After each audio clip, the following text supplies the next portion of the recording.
Muy buenas tardes, estimados televidentes y radioyentes.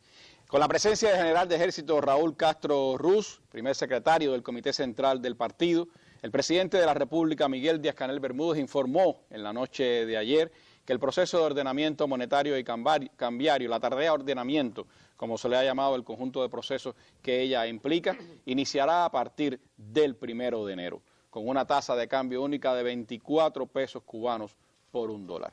Un asunto sin dudas que está en el centro de la estrategia de desarrollo económico y social del país y un asunto al que desde hoy comenzamos a brindarle amplia cobertura en una serie de mesas redondas en la que estaremos hablando sobre este importante tema.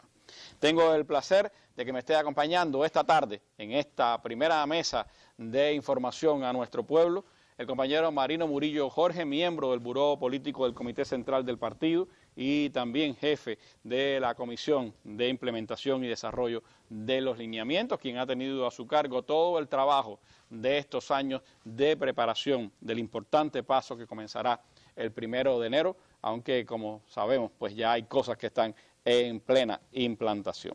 Sobre eso estaremos hablando en nuestra mesa redonda de hoy, así que a ustedes los invito, estoy seguro que la audiencia debe ser alta hoy en todo el país, los invito a que nos acompañen en nuestra mesa redonda de hoy.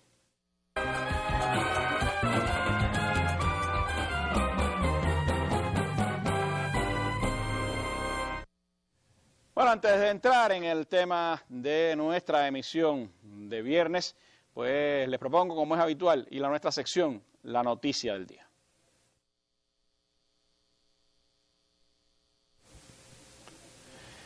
El presidente de la República, Miguel Díaz-Canel Bermúdez, el vicepresidente Salvador Valdés Mesa, el primer ministro Manuel Marrero Cruz, viceprimeros ministros del gobierno y ministros de nuestro país, han estado en la jornada de hoy concluyendo la visita de trabajo a la provincia de La Habana, la capital del país, donde se han visitado importantes objetivos económicos y sociales, ha habido un amplio intercambio con la población de la capital y en la jornada de hoy pues se ha desarrollado la reunión de trabajo y de conclusiones de esta visita en la que se han debatido importantes temas como la agricultura, el comercio interior, la vivienda, la industria alimentaria y el transporte, según la cuenta oficial de la Presidencia de la República en Twitter. El jefe de Estado cubano en estas jornadas ha dialogado con la población de la capital sobre temas de alto impacto como son los programas de la vivienda y de la alimentación, y así también lo han hecho otros importantes dirigentes de nuestro Estado y gobierno en este recorrido de 2 días por La Habana, que da continuidad a todo el proceso de visitas gubernamentales a las provincias del país, reiniciado en octubre, después de un periodo de receso como resultado de la pandemia de la COVID-19. Resultado de estas reuniones, pues importantes acuerdos han sido adoptados y habrá seguro más información en el noticiero estelar de la televisión cubana, en otros espacios informativos de la radio, la televisión y los medios impresos y digitales de nuestro país. Así comenzamos nuestra mesa redonda de hoy. Hablemos entonces de la tarea de ordenamiento, cómo será su proceso de implantación, cuáles son los elementos más importantes que conlleva esta tarea hacia los próximos meses, cuáles son los asuntos de los que hoy podemos pues dar información y que estaremos viendo a profundidad en los próximos días. Los invito a que nos acompañen.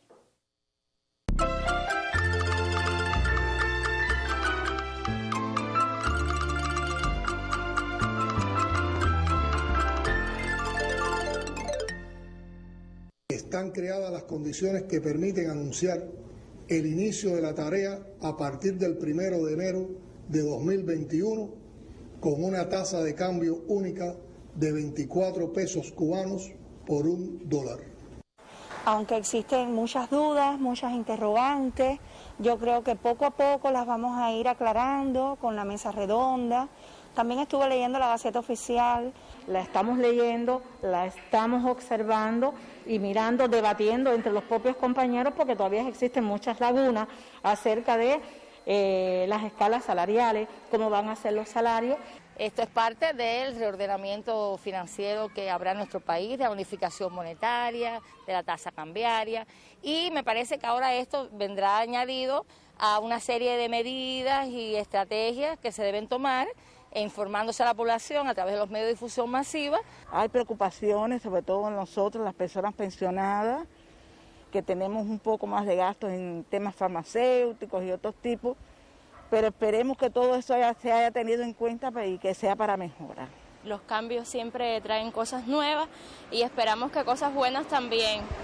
El pueblo estamos dispuestos a ajustarnos a todas las cosas que vienen en camino y nada, seguir para adelante.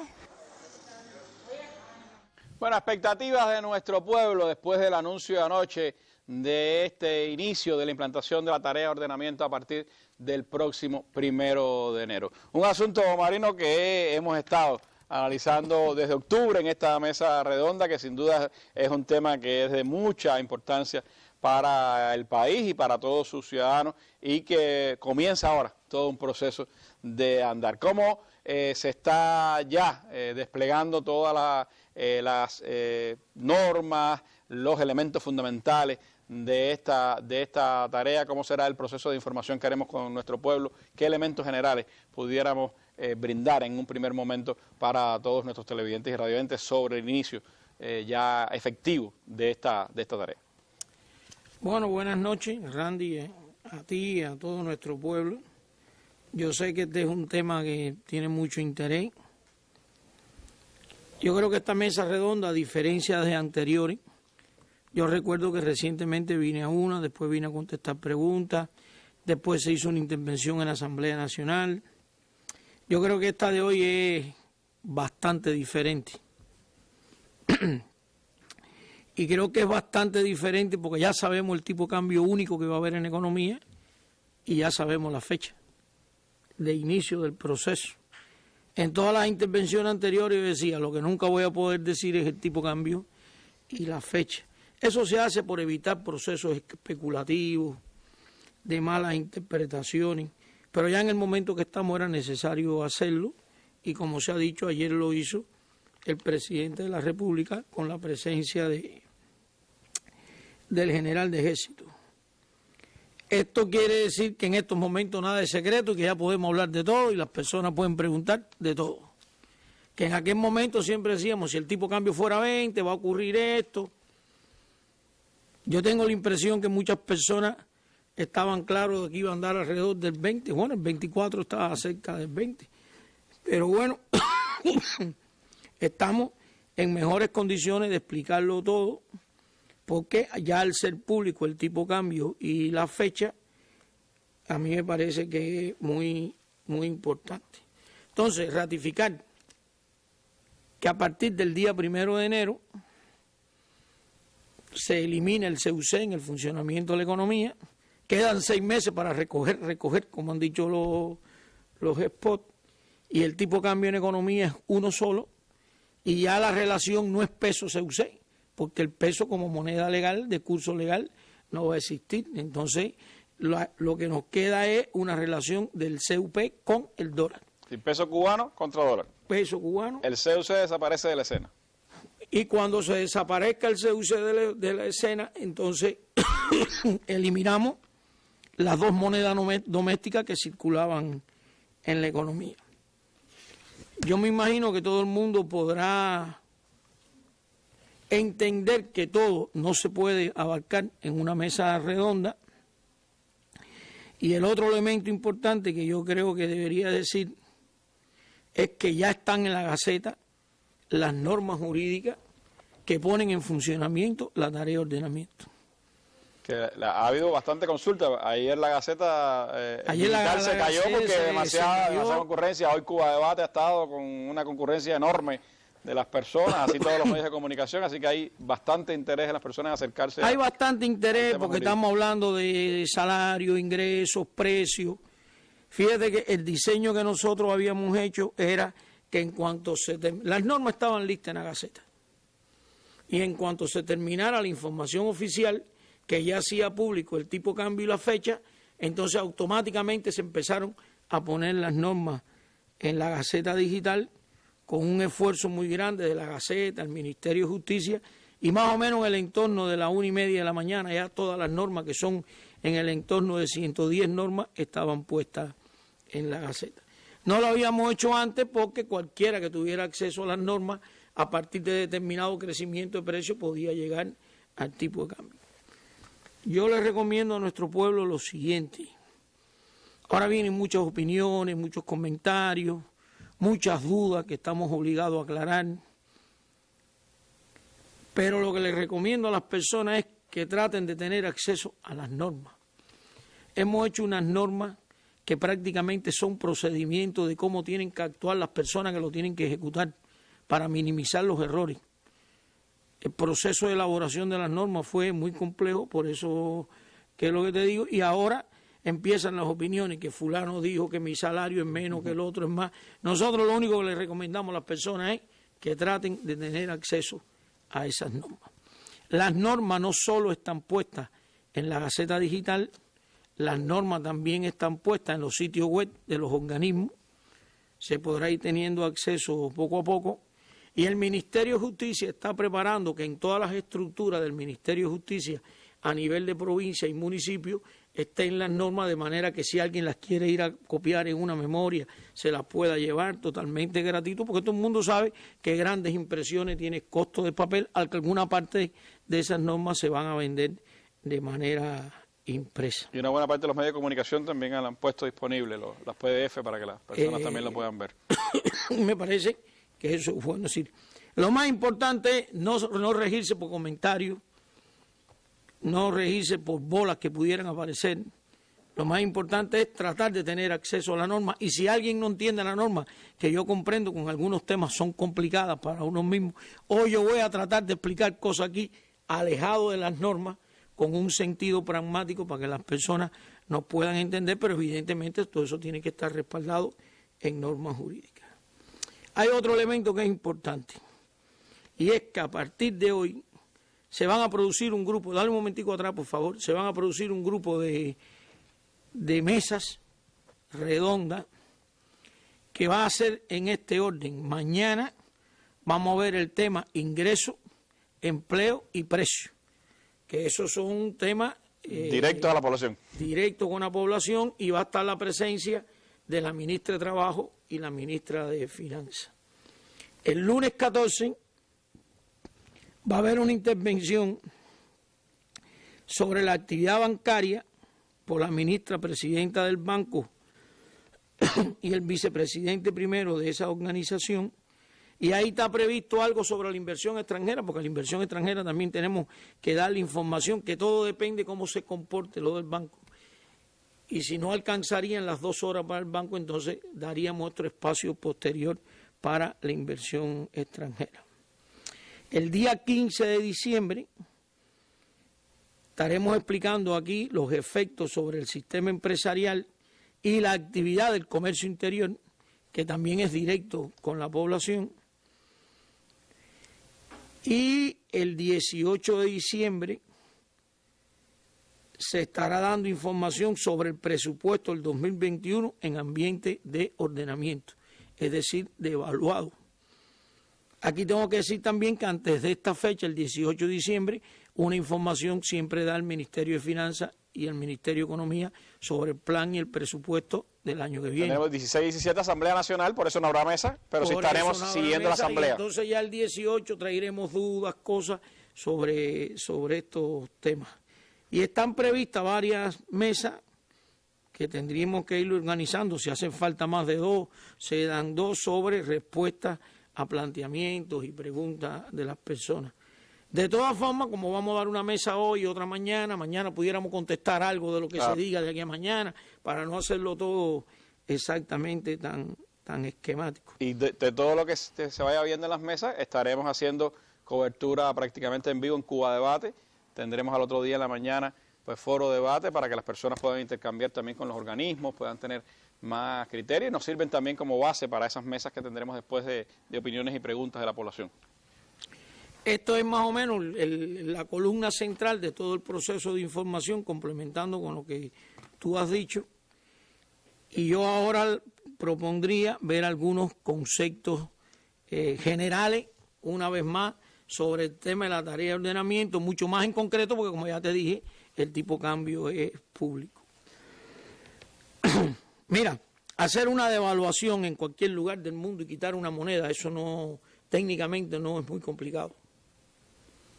independientemente de que nosotros no tenemos experiencia de ese tipo, pero nosotros, como yo he explicado en otras ocasiones, hemos revisado lo que se ha hecho en el mundo sobre esos temas.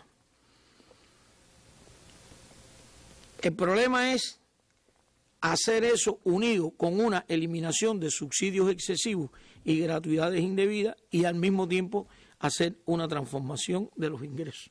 Y hacerlo en un país socialista como Cuba. Y hacerlo en un país socialista como Cuba, donde nos hace falta una transformación, un ajuste, una vocación al que el trabajo sea más eficiente, que las entidades sean más eficientes, pero por otro lado ratificamos que en las condiciones de Cuba nadie quedará desprotegido.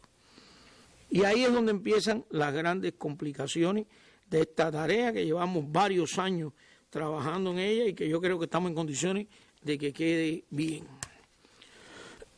Entonces, vamos a ir entrando en un grupo de cosas que hay que decir. Queda una sola moneda de curso legal. Adelante, por favor, en la presentación.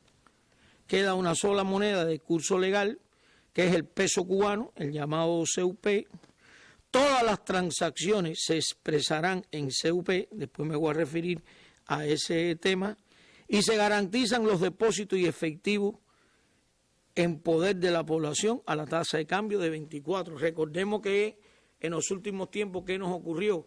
Que se corrían informaciones de que la tasa de cambio iba a ser 16, si yo tengo CUC iba a ser 16 y la vendo hoy es por 24, tengo que ir a soltar los CUC porque hoy es 16 y pierdo si viene 24, pero ahora como estamos diciendo que por 24, que es el tipo de cambio actual y se ratifica, las personas no pueden tener ningún desespero, los que tengan un nivel de CUC que lo quieran cambiar a peso cubano.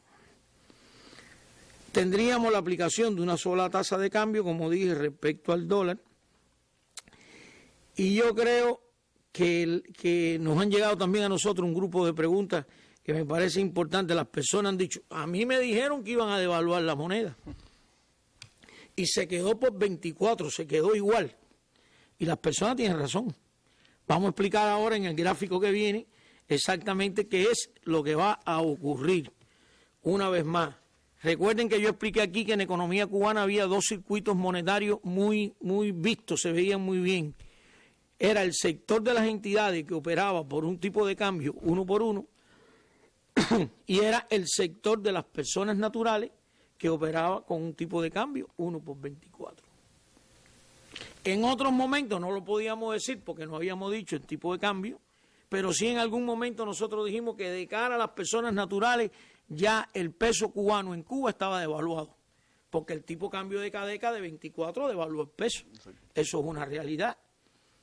Entonces, otra de las características que tiene este proceso en Cuba, que nosotros queremos resolver el problema de la dualidad cambiaria y la dualidad monetaria, pero la solución que se está dando es que se resuelve la dualidad cambiaria sin hacer otra devaluación en el sector de las personas. Entonces, en la próxima gráfica, adelante, miren qué interesante, lo único que estamos haciendo es que estamos quitando el 1 por 1 y la flecha azul indica que vamos a 1 por 24. Entonces, la solución a tener en la economía cubana un solo tipo de cambio ha sido devaluando el peso cubano contra el dólar en el sector de las entidades y dejándolo igual en el sector de la población. Es decir, el sector de la población no le estamos devaluando el peso cubano. En el sector de la población se queda 1 por 24. Lo que pasa es que los referentes que la población tiene es 1 por 24 CUC con peso. Y ahora aquí tenemos 1 por 24 el dólar por peso. Y tenemos 1 por 24 el dólar por peso también en el sector de las entidades. Es decir, a partir del 1 de enero, en Cuba habrá una sola moneda de curso legal y para ambos circuitos, el de las entidades y el de la población, será un solo tipo de cambio. Por tanto, logramos con esta propuesta que se aprobó y esta solución, resolver la unificación, resolver la dualidad monetaria y resolver la dualidad cambiaria. Pero vuelvo a insistir, el sector de las personas no se devalúa. Si hubiésemos ido a un tipo de cambio 1 por 30, ya si tú estabas devaluando el sector de las personas jurídicas, las empresas, entidades presupuestadas, de 1 por 1 a 1 por 30, y estarías llevando el sector de las personas naturales de 1 por 24 a 1 por 30. Como se queda por 24, el sector de las personas naturales no se devalúa. Sin embargo, sí va a tener implicaciones en el sector de las personas. Claro. Sí va a tener implicaciones. ¿Por qué va a tener implicaciones? Porque al mismo tiempo vamos a quitar los subsidios y al mismo tiempo vamos a hacer una transformación de los ingresos, salarios, jubilaciones y pensiones.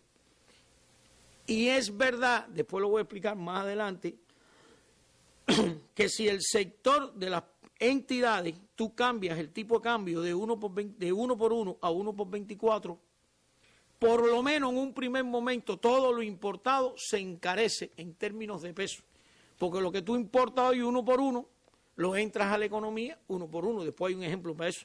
Y cuando tú lo vas a poner 1 por 24, llega más caro. Entonces, todas esas materias primas al sector empresarial llegan más caras. Todas esas materias primas, como dije, llegan más caras. El incremento de salario forma costo y los precios empresariales van a subir. Si los precios empresariales van a subir, tienes que mover los precios minoristas, porque si no los tienes que subsidiar. Y ya sabemos que lo lógico es subsidiar personas y no productos. Y si los subsidios son millonarios, lo tiene que respaldar el presupuesto del Estado. Y si el déficit del presupuesto del Estado es muy grande y lo tienes que financiar, entonces se te aparecen desequilibrios macroeconómicos que tienen riesgo financiero, porque financiar el déficit significa tirar para la calle una cantidad de dinero que no lo generó la economía real. Entonces, la solución es, para no demorarnos, quitamos el CUC, ponemos el tipo de cambio de 24, ya todo el mundo tiene una sola moneda y un solo tipo de cambio, suben los precios empresariales como efecto de la devaluación y de la reforma de salario, suben los precios minoristas también, y para que las personas puedan asumir los nuevos precios minoristas, entonces hay que transformar el ingreso. Esa es la mecánica de todo este proceso. Entonces ustedes se podrán imaginar hacer todo esto el mismo día, que lo vamos a hacer, que lo vamos a hacer. Entonces, tengo un ejemplo ahora aquí en la presentación que se está poniendo, que en otras ocasiones también lo hemos visto. Sí. Yo puse estas mismas dos empresas exportadoras, puse una empresa exportadora, puse una empresa que no exporta, y puse un ejemplo del tipo cambio 1, y puse un ejemplo del tipo cambio 20, si fuera 20, todo ese trabajo me lo quito de arriba, porque ahora el tipo cambio va a ser 24, pero en las explicaciones anteriores, allí en la empresa que no exporta, que del lado de los ingresos tiene 12, ahí poníamos un signo de interrogación. Porque si poníamos ahí un número, se podía,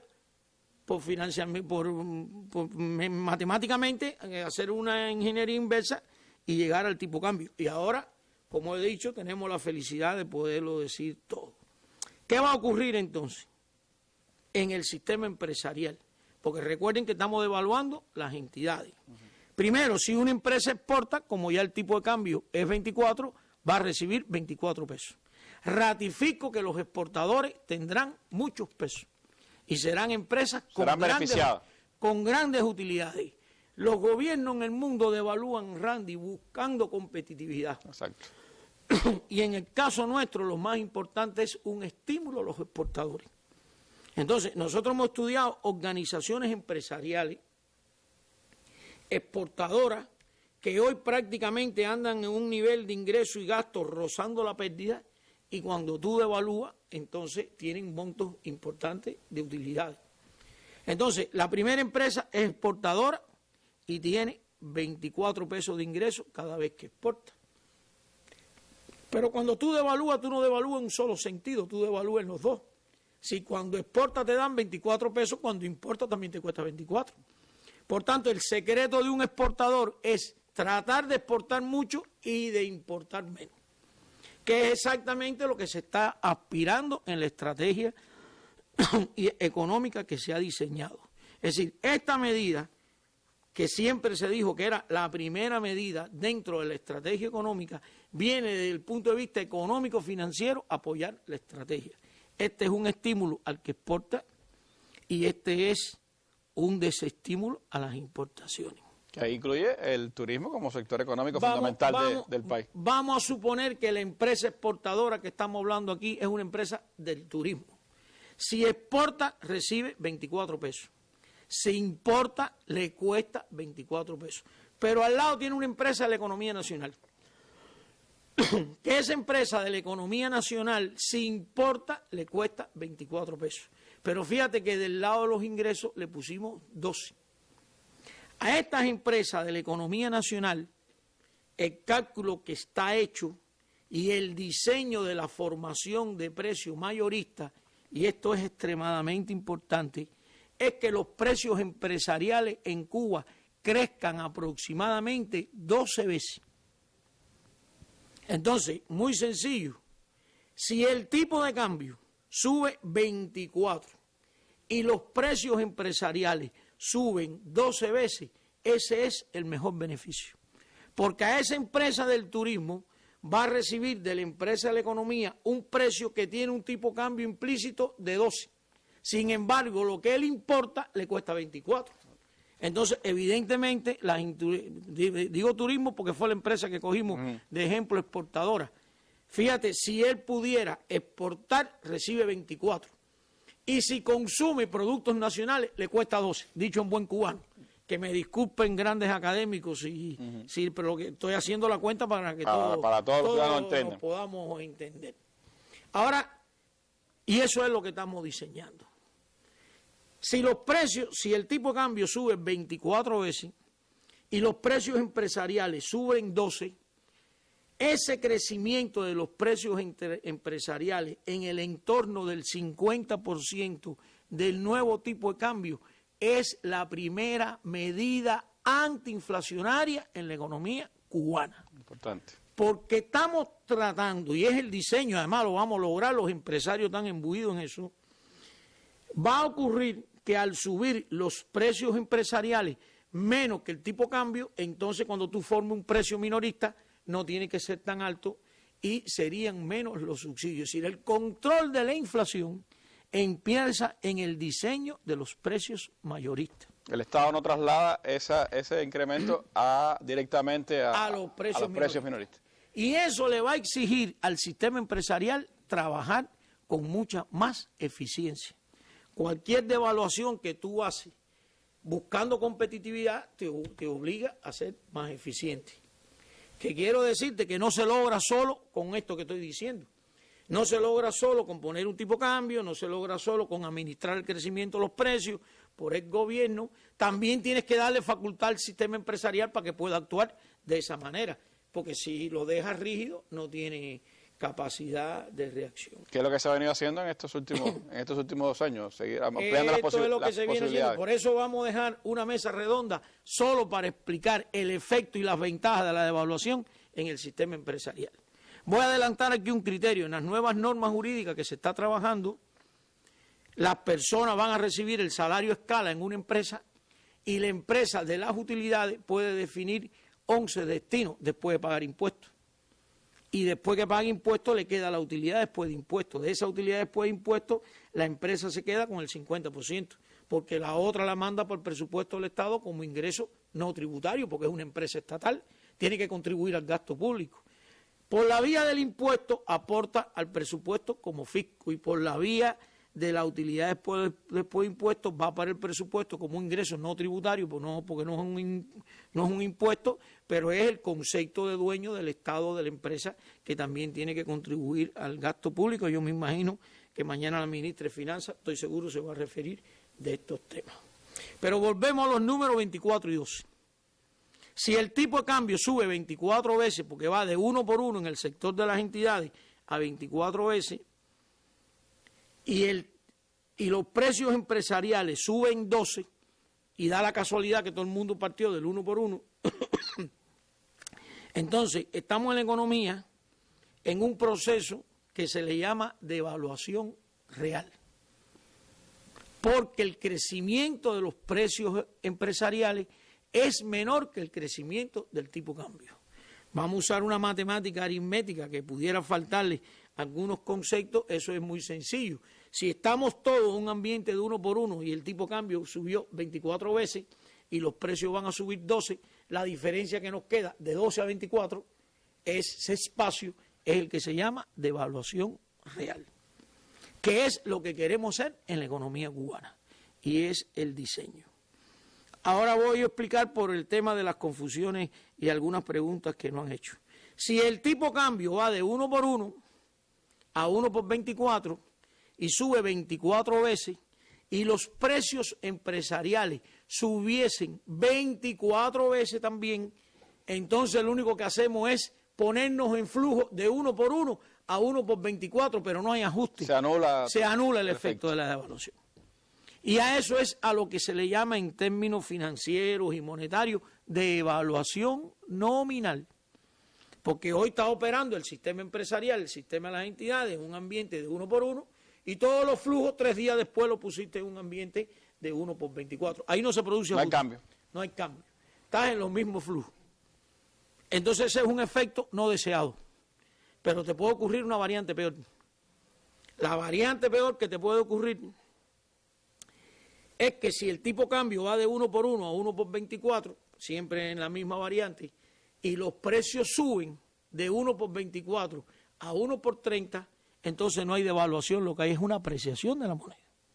Y ese sí es un efecto totalmente negativo de lo que queremos hacer. Entonces, para nosotros es importante, porque nos están oyendo también empresarios, todo esto hemos capacitado a los empresarios, todo el mundo sabe lo que tiene que hacer.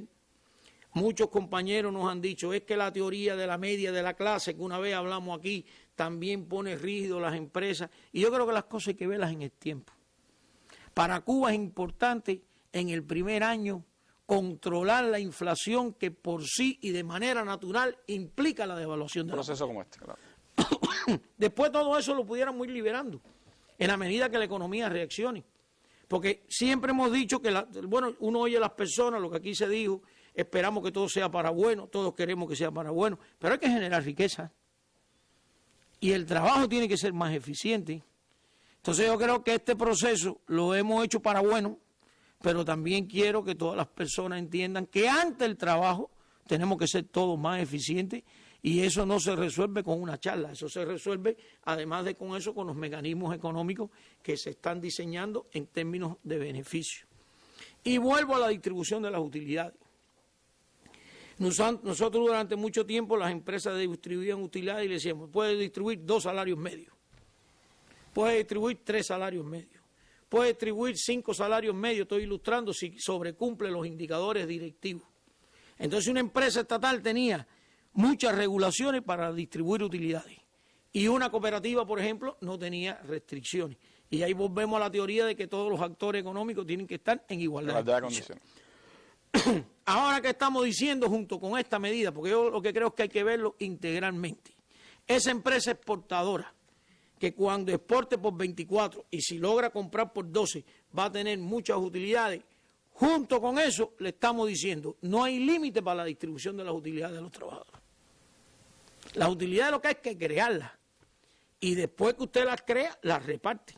Entonces no hay límite. Si la utilidad que usted tiene da para 3 salarios medios, 3 salarios medios. Si la utilidad da para 4 salarios medios, 4 salarios medios. ¿Por qué limitar la distribución de las utilidades? Hay que ver la tarea de ordenamiento en ese contexto y no en el sencillo contexto de que quitamos el CUP, el CUC, pusimos un tipo de cambio nuevo. Esto está hecho para que el sistema empresarial reaccione. Y hay preocupaciones. Hay personas que me han dicho, bueno, pero si hay utilidades, empresas que tienen muchas utilidades y otras tienen menos utilidades, habrá trabajadores que ganarán más en un lugar y menos en otro. Ganarán más en un lugar y menos en otro. Como hay campesinos que ganan más y campesinos que ganan menos. Nosotros no podemos pensar en tener una sociedad exactamente igualitaria y casi eso es uno de los objetivos que tenemos. Y que todo funcione. Usted está en una empresa que es capaz de repartir 5 salarios medios de las utilidades, perfecto. Y está en una que no reparte porque la gestión es deficiente, no puede repartir utilidades. Sin embargo, va a cobrar el salario a escala que no se penaliza. Entonces, tenemos que ir trabajando en bonificaciones al sistema empresarial que estimule. Yo sigo diciendo, una devaluación es un ajuste. Y el principal ajuste en Cuba es llamar a ser más eficiente ante el trabajo. Esa es la idea central. Sobre las normas jurídicas, como ya dije, eran los aspectos generales que quería enfocar, para después cayendo en cosas más concretas del salario, los precios, que no se preocupen las personas que vamos a llegar allá de alguna manera. Insistir en el tema de las 110 normas jurídicas en versión digital, están en la Gaceta. De esas 110 normas jurídicas hay un decreto ley 17, la próxima presentación, por favor, que es una norma jurídica tipo sombrilla que ampara todo el proceso. Todo el resto del proceso, y son 110 normas, las demás son complementarias a esa gran política que se define arriba. Ahora, ese decreto ley contiene la fecha de inicio, que ya se dijo que era el 1 de enero, tiene los plazos de retirada del CUC, hemos hablado de los 6 meses, se recoge, de aquella manera que explicamos, tiene el establecimiento de una sola tasa de cambio única para toda la economía y tiene la determinación y publicación de la tasa de cambio por el Banco Central, que es lo que he explicado. Las tasas de cambio en el mundo, hay tipo de cambio fijo, hay tipo de cambio variable.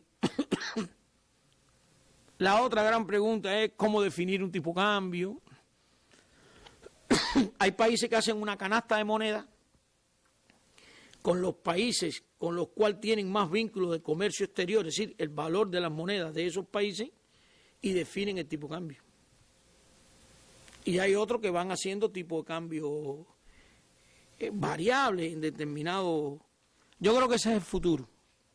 Si nosotros arrancamos con este tipo de cambio y lo dejamos estático, entonces ese proceso nos pudiera llevar entonces a seguir conduciendo la economía administrativamente en un freno. Y se convertiría en un freno. Es decir, el camino es ir logrando que el tipo de cambio haga las monedas convertibles y que el sistema empresarial, si es 24, con 24 pesos, de verdad tenga acceso. Eso lo voy a explicar después, el día que vengamos a hablar de las empresas, con 24 pesos tener acceso a $1.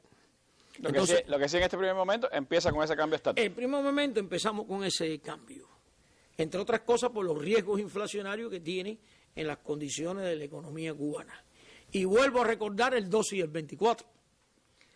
Si tenemos 12 y 24, 24 tipo cambio y los precios empresariales son 12, evidentemente entre 12 y 24 tenemos un espacio para hacer cosas.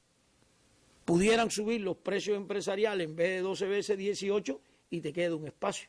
Pero si los precios empresariales suben más del ritmo del tipo de cambio, entonces toca a las personas naturales, porque toca a todos los precios minoristas, y en estos procesos hay que ser muy cuidadosos, porque una inflación en espiral después es muy difícil, la había demostrado, de controlar. Bueno, para eso, por supuesto, es clave, un elemento que hoy ha sido de los más comentados, Marino, es el tema de los ingresos. Yo le propongo hacer un breve alto y entonces regresar para hablar sobre este importante tema.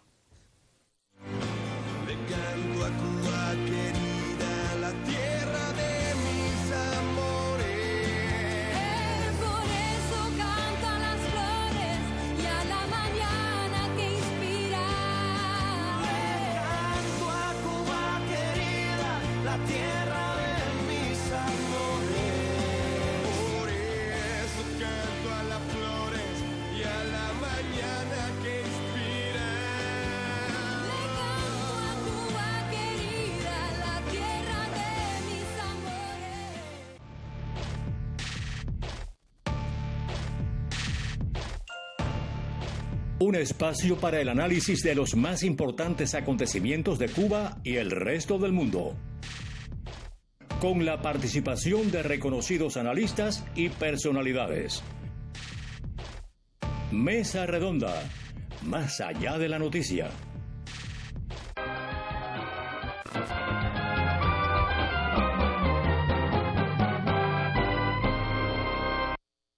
Bueno, la Gaceta más descargada, el tema más comentado del día de hoy, sin duda, es el tema de los ingresos, salarios, jubilaciones, temas de asistencia social, todo de alguna manera u otra ha sido lo más seguido, por supuesto, de las noticias del día de hoy. ¿Cómo transforma, Marino, esta tarea de ordenamiento de los ingresos de la población? ¿Qué es lo que va a ocurrir a partir del 1 de enero? Que esto tiene efectos retroactivos, es la única medida que tiene efectos retroactivos, ¿no?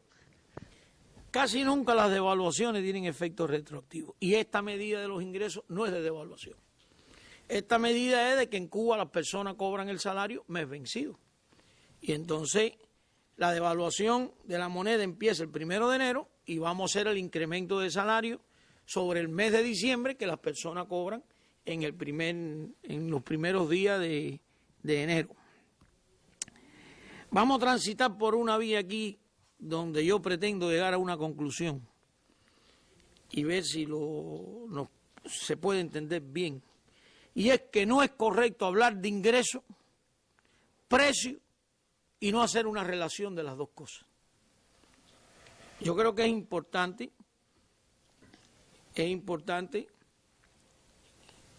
y para el sistema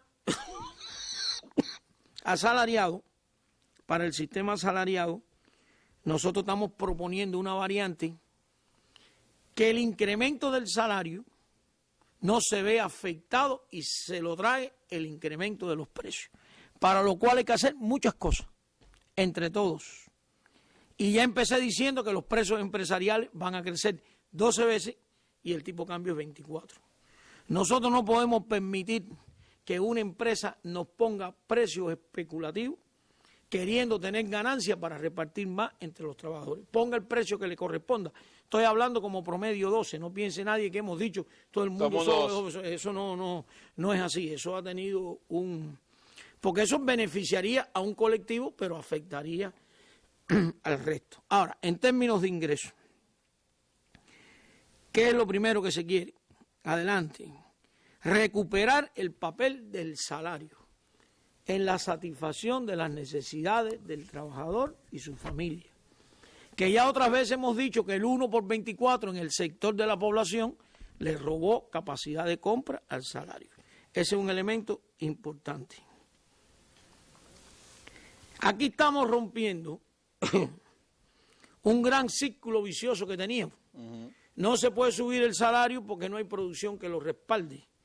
Y no hay producción que lo respalda porque el salario no estimula a la persona. Entonces, hay un momento que tú tienes que hacer un alto y decir, bueno, ¿cómo se rompe el círculo vicioso? Tomar una medida disruptiva que cambie la dinámica, ¿no? Exactamente. Entonces, la medida que cambia la dinámica es la misma riqueza actual, distribuirla diferente. La misma riqueza actual, distribuirla diferente a favor de los que trabajan. Vuelvo a insistir, esto es un ajuste. Vamos a repartir la misma riqueza actual de manera diferente a favor de los que trabajan, no importa dónde trabajen. Entiéndase el trabajo como fuente de riqueza y como fuente de ingreso principal. Usted tiene que participar en la creación de riqueza de un país. Y de la riqueza que usted crea, por eso recibe.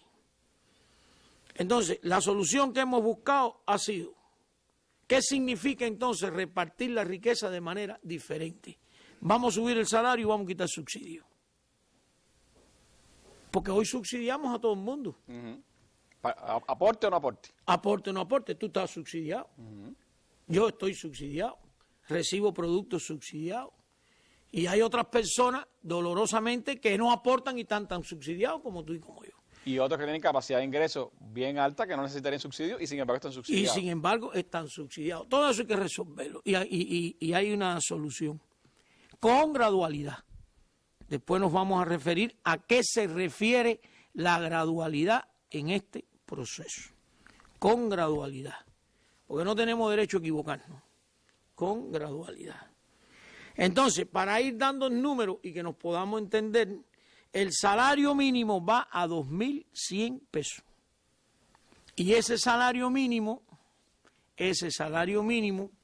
tiene el costo de una canasta de bienes y servicios de referencia por 1.3 veces. Tú un día me dijiste, la canasta más un poquito, ya no tenemos que hablar con tanto trabajo. es la canasta multiplicado por 1 3 veces.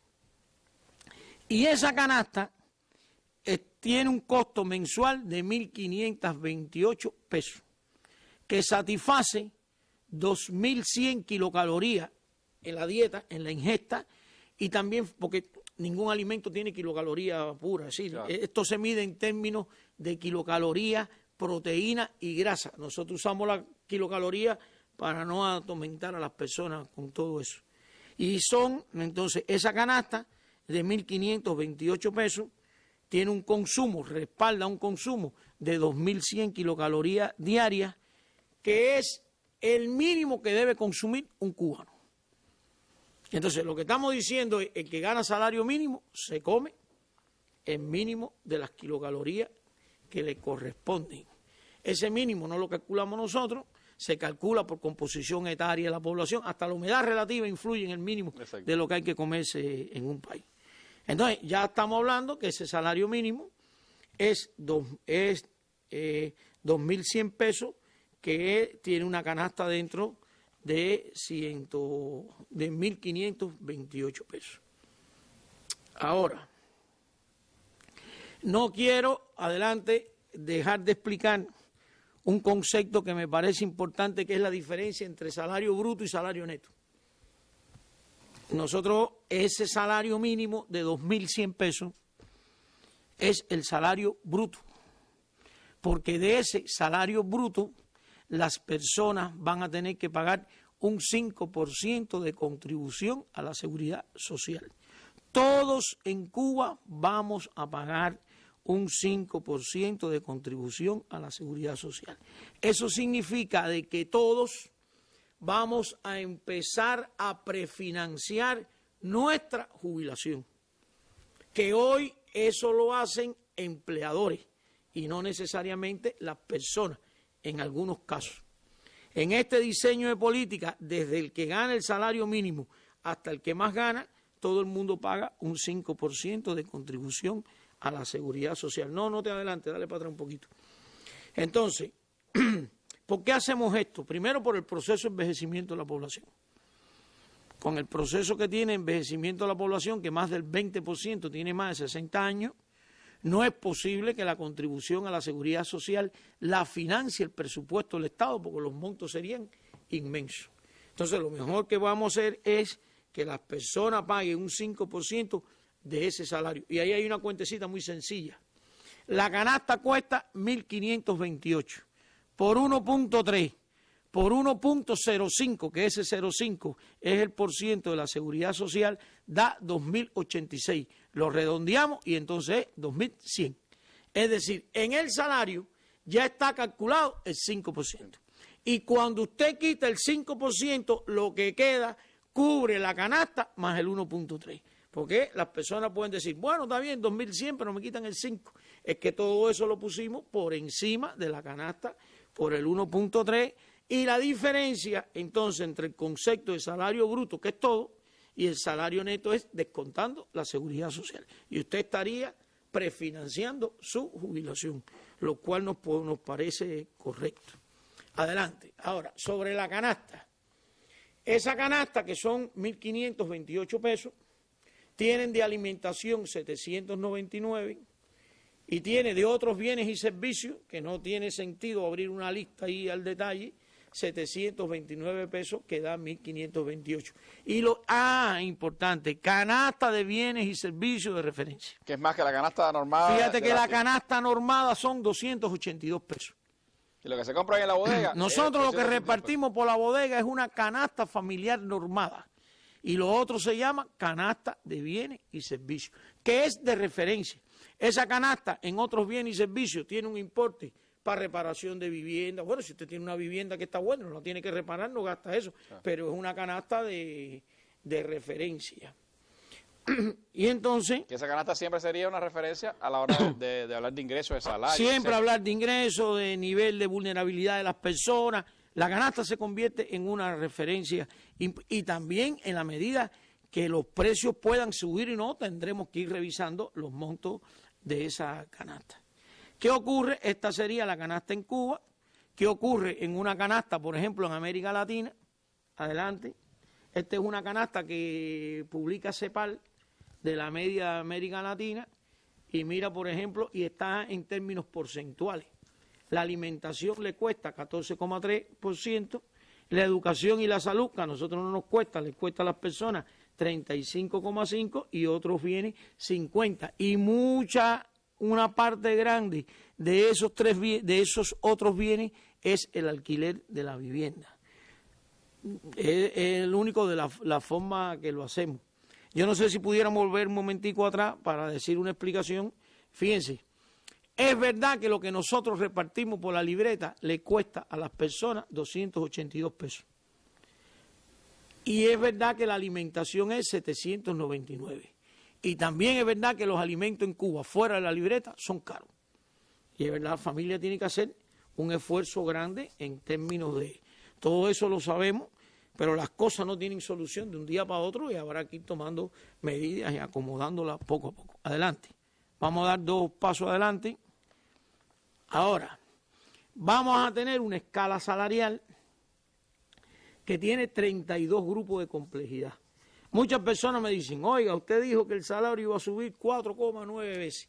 ¿Cuánto yo voy a ganar? Y yo le digo a las personas, ¿en qué grupo de complejidad tú estás? Vaya, el 1, el 15, el 20. Y me dicen, no, yo no sé. Entonces no te puedo decir. Tienes que decirme en qué grupo tú estás para yo decirte cuál va a ser tu nuevo salario. Entonces tenemos 32 grupos de complejidad y entre el grupo 1, que es 2100, y el último grupo, que es el 32, va a haber una diferencia de 4,5 veces. Eso también está asociado a los primeros pasos de lograr resolver el problema de la pirámide invertida. Ordenar la pirámide un poco. Ordenar la pirámide. El que más aporta es el que más gana. Eso es una realidad económica y hay que enfrentarla de esa manera. Estructurar el aporte, la responsabilidad social. Hay que enfrentarla de esa manera. Adelante. La nueva escala beneficia a los grupos de menores ingresos. ¿Cómo lo hace? Te voy a explicar cómo lo hace. Por ejemplo, el salario mínimo crece 9,3 veces. Porque hoy el salario mínimo en el sistema empresarial es de 225 pesos y va a 2.100. Crece 9,3 veces. Aquí hay un elemento que tenemos que tener en cuenta, que al sector presupuestado ya se le hizo un ingreso, un incremento del ingreso. El pasado año. Es un incremento del ingreso. Dicho de alguna manera, fue un adelanto de esta gran reforma de salario.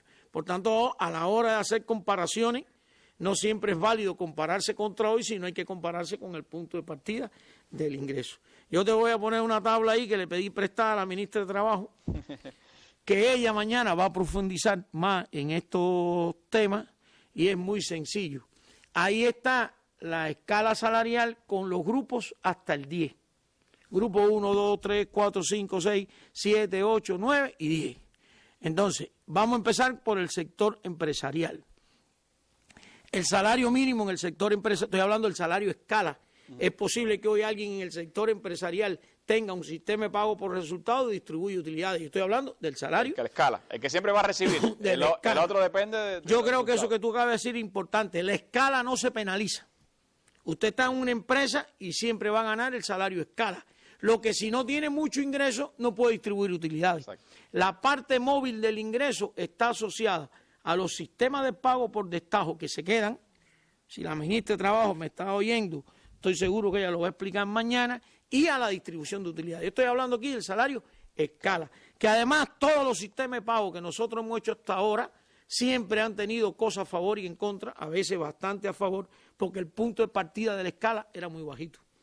No quedaba más remedio que subir el salario escala para que todo empezara a funcionar. Entonces, mira, en el sector empresarial, que el salario mínimo es 225 pesos, va a 2.100.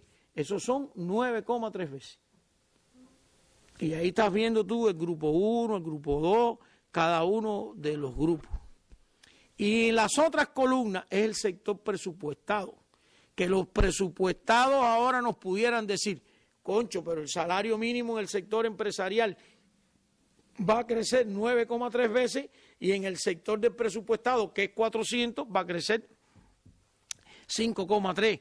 Yo le pido a mis compañeros del sector presupuestado que se miren contra el punto de partida de los 225 pesos, porque ellos lo que se hizo fue adelantar un beneficio. Ahí están los grupos, me imagino que las personas los estén viendo. La recomendación es, sépase en qué grupo usted está y cuando revise la norma podrá decir, ahí mismo está clarito, el grupo 7 de 275 pesos va a 2.810. Tiene esa de su salario actual y tirarlo contra... Y tiene contra el salario... contra ese grupo. Yo sé que la ministra de Trabajo tiene una tabla muy mejor que esta, con más información, porque ella tiene puesta cuántas personas hay por cada grupo escala, y mañana se hará una información de ese tipo, pero lo teníamos que adelantar. Y no por gusto, el grupo 10 está en rojo. Eso está puesto ahí para que no se me olvidara algo. Y es que todas las personas en Cuba, fíjate que ahora el grupo 10 en la propuesta son 3.260 de la empresa y del presupuestado 3.260, eso está puesto ahí para que no se me olvide decir que hasta ese grupo no se va a pagar impuesto por el salario. Es un ingreso personal que hasta todo el que esté en el grupo 10 no se grava. Entonces, ahora tenemos que integrar dos cosas. Primero, todo el mundo contribuye a la seguridad social con el 5%. Dale para atrás un momentito. Todos los asalariados van a contribuir. Todos los asalariados. No. Todo el mundo. Lo que pasa es que sí, bueno, los otros regímenes. Ya lo tienen. Los otros ya lo tienen. Entonces, no, y hoy los asalariados contribuyen después de determinado ingreso. Entonces, aquí lo que estoy diciendo es que esta política le da prioridad a la contribución a la seguridad social primero que al impuesto por el ingreso personal.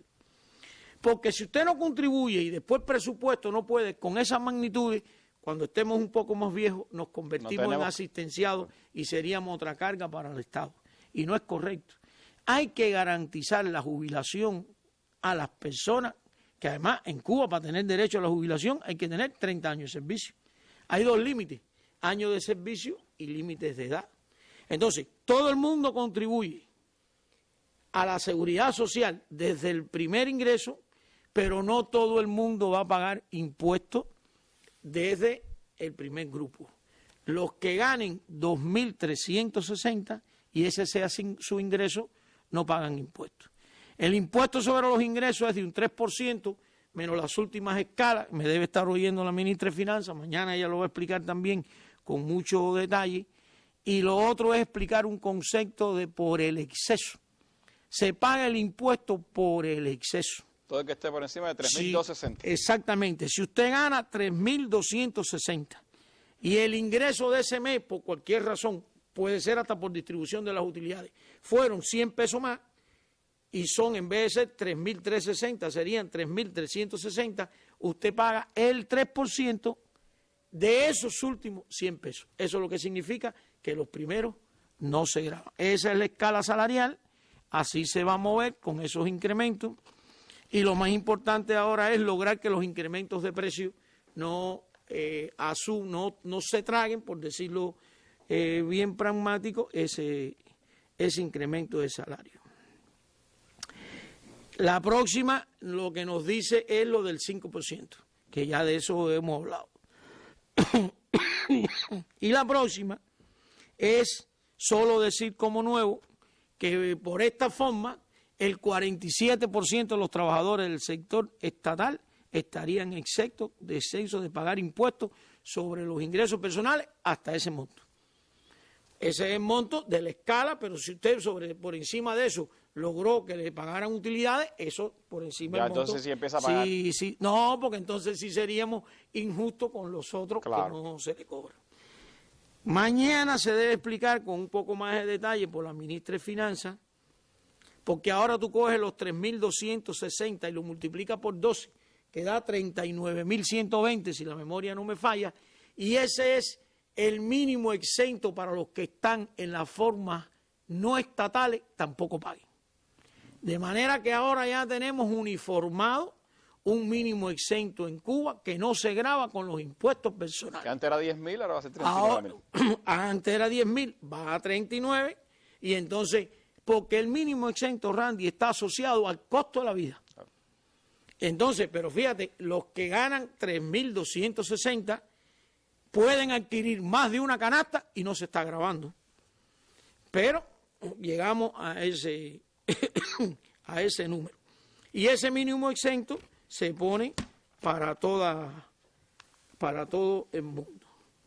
Vamos entonces a las pensiones de la Seguridad Social, que eso es una gran preocupación para todos los jubilados. Sector importante de nuestra población. Sector, además, lo que habría que decir también es que los jubilados de hoy fueron los trabajadores pasados y no tenemos ningún derecho a dejarlos sin protección. Y entonces en Cuba hay 1.671.000 jubilados. Digo jubilados porque es el término que las personas utilizan, más entienden. Entonces, ¿qué va a pasar con los jubilados? Muy sencillo. Si nos metemos en las normas jurídicas y eso, nos podemos complicar un poco. Pero esta tabla trato de explicarlo lo más pragmático posible para que todo el mundo me entienda. Se me fue la tabla un momentico, bueno, ya está ahí. A ver, todas las personas que tienen jubilaciones entre 280 y 300 pesos, en automático van a 1.528, que es el costo de la canasta. No puede haber un jubilado en Cuba que no pueda comprar al menos la canasta. Se va a poder comprar su cuota normal en la bodega, más otros bienes y servicios que están en esa canasta básica. El costo de la canasta. Entonces, los que están entre 280 y 300 van a 1.528. Los que tienen una jubilación de 320 pesos van a 1.578. Los que tienen una jubilación de 350 pesos van a 1.628. Y ahí está la escala. Y a partir de 501, todos van a recibir el actual más un costo de la canasta. Es decir, sigue la canasta guiándonos de cómo actuar. Yo estoy seguro que esto mañana por la ministra se va a explicar con un poco más de detalle, pero como las preocupaciones de los jubilados son tan grandes, a mí me parece que aquí también hay un beneficio importante. La asistencia social. Fíjate que venimos hablando de ingresos, salarios, jubilaciones, asistencia social. Un núcleo que hoy está asistenciado y es de una persona, independientemente de la que reciba hoy, va a recibir el 60% del salario mínimo, 1.260. Y si hay otros componentes del núcleo, hasta 5, que es la presentación que viene, reciben 800. Y con ese ingreso hay que hacer un cálculo de vulnerabilidad. Si son más vulnerables, entonces están las prestaciones excepcionales que se pudieran dar en su momento. Hay prestaciones excepcionales. Ya hoy hay prestaciones excepcionales. Y esas prestaciones excepcionales, nosotros en un primer momento, como los ingresos subían, dijimos, se pueden quitar las prestaciones excepcionales. Y que las personas que queden vulnerables vengan a pedir una ayuda excepcional. Y durante estos años de trabajo, entonces se llegó a la conclusión de hacerlo al revés. Las personas van a tener un ingreso, los que tengan incrementado, se les sigue pagando la prestación excepcional incrementada por unas cuantías que calculan los compañeros del Ministerio de Trabajo, y en vez de quitarla para que la persona me la pida, entonces lo que se va a hacer es que se queda y durante 6 meses tenemos que evaluar cada uno de los casos. Es un proceso contrario que nos da más tranquilidad, que en el primer momento nos quedarían menos personas. Una protección para esas personas. Menos personas, una protección para esas personas y nos irían quedando menos personas vulnerables. Hay otras protecciones que también nos han preguntado. Mira, hay 3.228 madres que tienen hijos con discapacidad severa de antes del 2009. Este procedimiento es de antes del 2009. Los programas que se siguió. Los programas que se hicieron y que se siguieron. Entonces, esas madres se le pagaba su salario por cuidar al niño. Vino el incremento del sector presupuestado y se le pagó el nuevo salario escala por pagar al niño. Y ese procedimiento se mantiene. Ahora, como subió la escala, si ella está en el grupo 5, va a recibir la nueva escala de ese propio grupo 5. Justicia social, nadie va a quedar desamparado. Nadie va, porque decir que nadie va a quedar desamparado es que lo concretando. Y esas son 3.228 madres que tienen ese procedimiento de antes del 2009. Después tenemos 734 madres protegidas que reciben una prestación que, como suben los ingresos, estas son de después del 2009, hay que hacer urgentemente un análisis del núcleo familiar para ver la prestación que se va a dar. Y todas se benefician con los reconocimientos de los años para la jubilación y ese aporte que está... Tanto las de antes del 2009 como esta. Tanto las de antes del 2009 como esta. Los cálculos que nosotros hemos hecho es que nos disminuyan los vulnerables. Son los cálculos que hemos hecho. Porque si yo tenía un pensionado que ganaba 280 pesos, y fíjate, y hay muchas modalidades. Tú puedes tener un pensionado que gana 280 pesos, pero tiene una enfermedad crónica, y entonces la ayuda es darle el importe de los medicamentos. Ahora tenemos un pensionado que gana 280 pesos y en automático va a 1.528. Entonces hay que analizar el entorno del núcleo familiar para ver si se mantiene el financiamiento de los medicamentos, ¿no? Y digo eso solo con ánimo de poner un ejemplo. Pero como el ingreso sube, el cálculo que tenemos hecho es que los vulnerables vayan a disminuir. Pero no hay quien haga un cálculo macro de la sociedad y tenga una total puntería que lo acierte todo. Entonces eso, que es lo que está ahora proyectándose, tiene otro enfoque. Se están reforzando los mecanismos para el otorgamiento de prestaciones con plazos de tiempo que no pueden exceder 72 horas. Y muchas decisiones que antes se tomaban a niveles más altos de dirección, en este caso lo estamos descentralizando a nivel de las direcciones de trabajo municipal, que es una estructura de gobierno en el municipio. Nadie conoce más a su población que el propio municipio. Entonces, ¿quién podrá tomar una decisión centralmente, decir este es vulnerable, este no es vulnerable? Entonces, eso se está bajando a ese nivel. Y también quiero decir, para ser honesto, esto no es un saco que no tiene fondo. Nosotros tenemos calculado en el presupuesto del año que viene en el entorno de 700 millones para atender los nuevos vulnerables. No quiero trasladarle a la población que es para todo el que levante la mano. No puede ser. Y nosotros hemos estudiado, y el Ministerio de Trabajo ha estudiado, grupos, núcleos vulnerables, donde hay personas en edad laboral, 3 por ejemplo, y no trabajan. Ahí también la solución es a salir a buscar empleo. Porque el Estado no puede cargar con todo, vuelvo insistiendo, hay un ajuste, tiene que haber una responsabilidad ante el trabajo y eso se está dejando a ese nivel.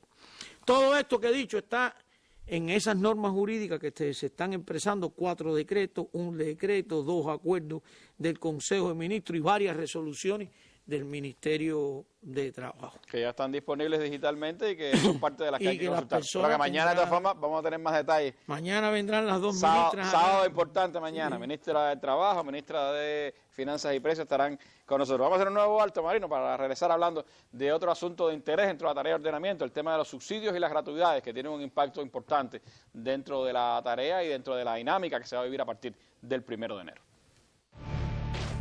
21 años al ritmo de los acontecimientos más relevantes de Cuba y el resto del mundo.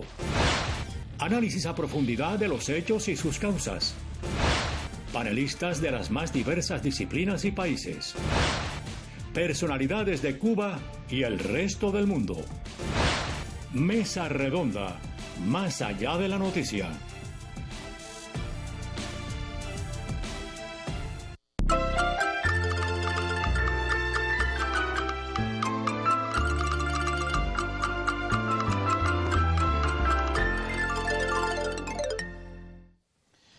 Bueno, la eliminación de subsidios y gratuidades indebidas es uno de los 4 componentes esenciales de la tarea de ordenamiento. ¿Cómo se va a poner en práctica eso a partir del 1 de enero, Marino? ¿Cómo es este proceso? ¿Qué impacto tiene hacia la sociedad? ¿Y cómo se van a atenuar de alguna manera esos impactos primeros que puede tener en determinados grupos poblacionales dentro del país? Bueno, en honor a la verdad, nosotros hicimos un intento de eliminar los subsidios y gratuidades todos del primer día. Todos. Y esta revolución ha hecho muchas cosas. Entonces, cuando tú vienes a ver, hay subsidio para la leche de los niños, hay subsidio para un mayor que se le da no sé qué, hay un subsidio para esto. Y siempre la insistencia del general de ejército en las reuniones donde discutimos este tema era el enfoque político, el enfoque social. Y ahí entonces se habló del tema de gradualidad. Y no estaba preparada la sociedad para quitar todos los subsidios y gratuidades el primer día. El primer día. Porque nosotros decimos, vamos a cambiar de subsidio a producto por subsidio a persona. Bueno, eso decirlo aquí en esta mesa es fácil. Pero concretarlo...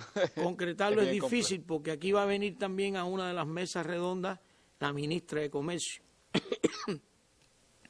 Entonces todos los niños en Cuba de 0 a 7 años reciben 1 litro de leche. Pero ella va a venir a explicar cuántos niños son. Todos los niños reciben un nivel de picadillo, pero ella va a venir a explicar cuántos niños son. No quiero adelantar números y eso para dejarlo para ese momento, pero me parece que es importante que las personas entiendan. Entonces tú te imaginas, esto se anunció ayer, empieza el día 1. Hasta ahora ha estado un ambiente secreto el tipo cambio y la fecha. Tú te imaginas ahora en 20 días decidir qué núcleo familiar tiene ingresos para quitarle el subsidio de la leche a un niño y no. Hacer eso en Cuba donde hay más de 2 millones de niños. Entonces, eso lleva un altísimo riesgo. Estudiar todos los núcleos familiares y decirle, papá, usted como tiene ingresos, la leche en niño, en vez de pagarla en 25 centavos, la tiene que pagar en 7 pesos. Y ir a otro y decir, usted tiene poco ingreso, usted sí la va a mantener en 25 centavos. Que no pudieran ser 25 centavos, porque lo que no tiene lógica es mantener 2 precios diferentes para el mismo producto. Sería a uno darle dinero y a otro no darle. Y poner la leche en 7 pesos. Pero así tenemos embarazadas, personas mayores, dietas. Las dietas. Dietas. Entonces, la decisión tomada es la siguiente. No será posible eliminar todos los subsidios y gratuidades el primer día. La revolución ha preferido en equivocarse y darle a alguien que quizás no le tocara, que equivocarse en quitárselo a alguien que de verdad lo necesita. Y para ordenar todas las cosas hay tiempo. Nosotros tenemos un mandato que en el primer año, después, porque además ahora vamos a tener una suerte, el día 1 coincidió con el inicio del año, incluso hasta para las estadísticas. Claro. Desde el año que viene, el primero, las estadísticas será una forma, hay ruptura de serie, que si esto tú lo haces a mitad de año es un poco más complejo, aunque se puede hacer también. Tenemos un mandato de durante un año ir analizando todos esos núcleos y definiendo bien cómo se concreta el famoso mecanismo de atender personas y no atender los niños.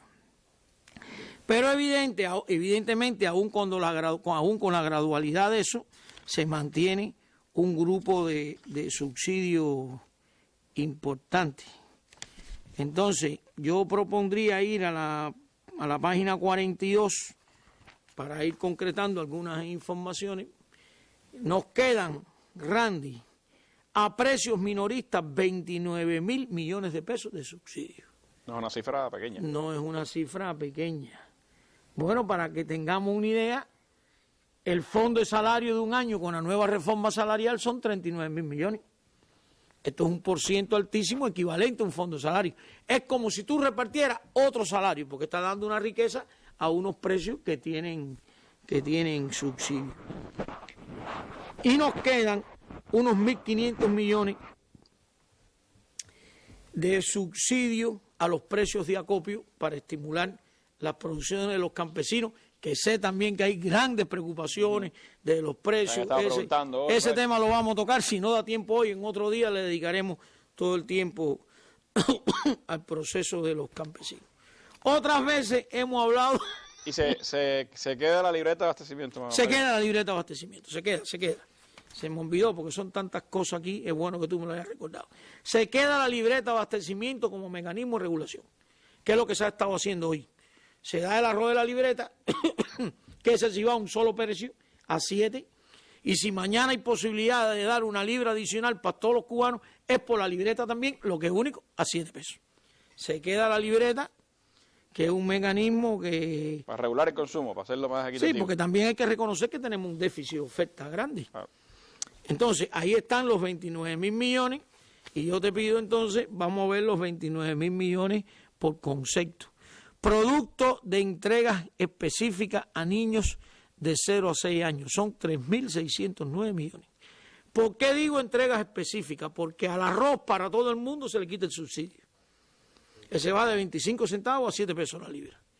Pero la leche se queda igualito que hoy. Una persona me dijo, oye, a la leche no le van a subir nada. Y vuelvo a insistir, tenemos un año para revisar qué núcleo familiar puede pagar la leche a los nuevos precios o no.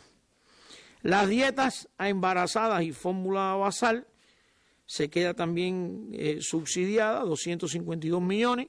Esto pasa también por la política de las tendencias demográficas, el estímulo de los nacimientos. Leche y carne de res para el resto de las dietas, 2.337 millones. Transportación aérea, 359 millones. Medicamentos, 2.223 millones. Y esto van a ser también muchas opiniones. Las personas mayores están preguntando. Entonces, ¿qué medicamento se queda subsidiado y qué medicamento se queda sin subsidio? Los medicamentos asociados a enfermedades crónicas. ¿Los tarjetones? Los tarjetones más un pedacito.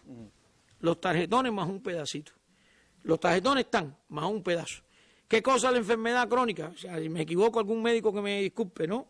Es la que las personas tienen que tomar el medicamento por vida. Los diabéticos, por ejemplo, tienen que tomar de por vida. Entonces, imagínate tú te subimos el salario, disparamos los medicamentos que tienen un componente en divisa importado, que pudiera, entonces esos medicamentos se quedan subsidiados.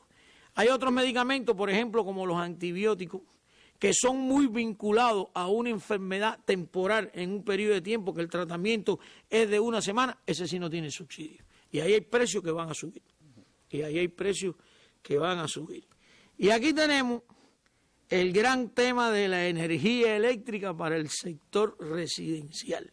Pero tiene subsidio, porque hoy está uno de los grandes debates, hoy es el precio nuevo que va a tener la electricidad, ¿cómo es? Me alegra que tú me digas eso, porque tengo que decir, hay cosas que mantienen subsidio total y hay cosas que mantienen subsidio parcial. Y este es el caso. La energía eléctrica hay que entender que tiene un componente importado muy alto. Y todo lo importado se multiplica por el nuevo tipo de cambio. Entonces, el costo de la energía eléctrica, de 1 kilowatt de la energía eléctrica en Cuba, va a subir.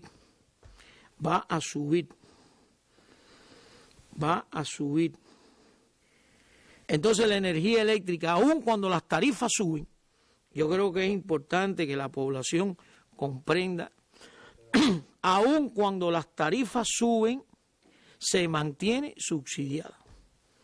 Fíjate. Como si fuera alta, 17.000 millones. Bueno, es muy sencillo. Ahora te voy a dar varias explicaciones.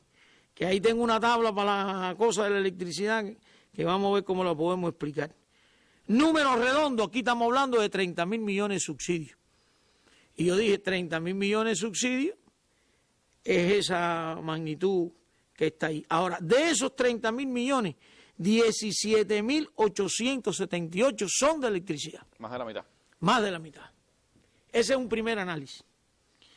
La electricidad es más del 50% de los subsidios al consumo que se mantienen en Cuba.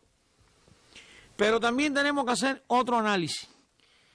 ¿Qué significa que la electricidad tiene 17.878 millones de pesos de subsidio? ¿Eso qué significa?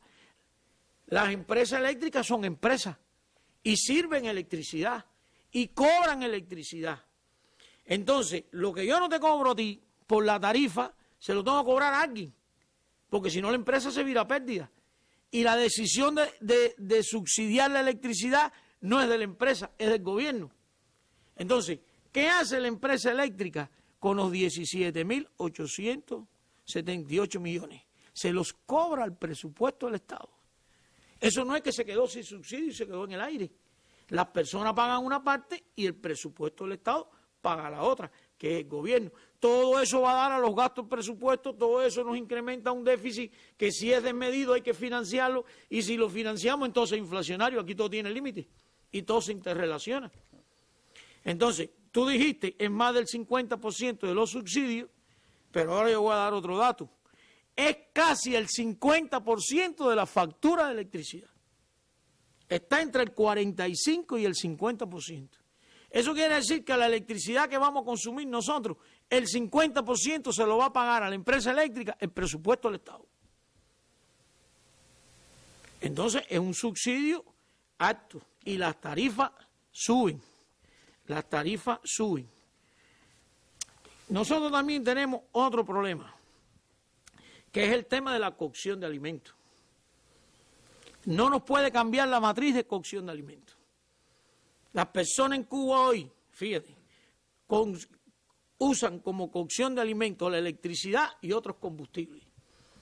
El gas licuado de petróleo, lo que le dicen en La Habana también el gas de la calle, queroseno en algunos lugares lejanos. Y nosotros ahora no nos puede cambiar la matriz de cocción de electricidad. Si nosotros ponemos la electricidad extremadamente barata, por poner un ejemplo, y el gas, el que le dicen las personas de balita, que es importado, extremadamente caro, todo el mundo abandona el gas y todo el mundo cocina en electricidad. Los precios dan esas tendencias. Entonces, aquí estamos haciendo una propuesta, que es lo que se dice ahí, que estamos contribuyendo primero a que no cambie la matriz de consumo doméstico. Eso quiere decir, para que nos entendamos bien, que el gas de balita también sube a 230 pesos la balita. Porque si sube la tarifa de electricidad y no sube el gas de balita, todo el mundo te va a demandar gas por la libre. Y entonces hoy el gas de balita tiene 7 pesos, 9 pesos, no me acuerdo bien, 105 pesos, no sé cuánto, todo va a un solo precio. Y eso debe mantener la matriz. Y también nos debe llevar a una tendencia de las que las personas, en la medida que el país pueda, usen más las fuentes renovables de energía. Estoy hablando de calentadores solares. Yo sé que las personas van a decir, pero eso no lo venden en ningún lado, pero se va a autorizar importar y en la medida que la economía se recupere, ese tipo de cosas se van a empezar a hacer. Entonces, hoy un kilowatt de electricidad cuesta 25 centavos CUP. Y como el tipo de cambio es 24 y la electricidad tiene una participación grande de importación, aun cuando el crudo nacional se utiliza, va a 3.61. De 0.25 a 3.61. A 3.61. Y ahí vamos a tener 17.878 millones de subsidios. Ahora, ¿qué fue lo que publicó la Gaceta Oficial hoy de las tarifas? Y está la famosa tabla. Está la famosa tabla de la que te hablé. Bueno, hoy todo el mundo sabe que esa tarifa es progresiva. Las personas que consumen 100 kilowatts hoy valen 9 centavos, pagan 9 pesos. El nuevo precio es 40 centavos y pagan 40 pesos. Y así va subiendo la tarifa progresivamente.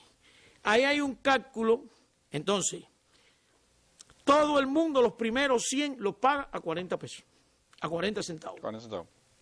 Entonces, lo que está en rojo, que es el tramo de 301 a 350, pagan un kilowatt que tiene, pagan como promedio por los 350 kilowatts que consumen 2 pesos y 62 centavos. Eso está por debajo de los 3 pesos de costo que dije.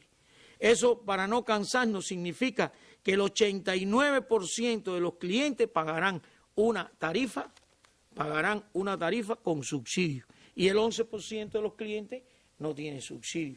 Y por otro lado, eso hay que compararlo con el ingreso.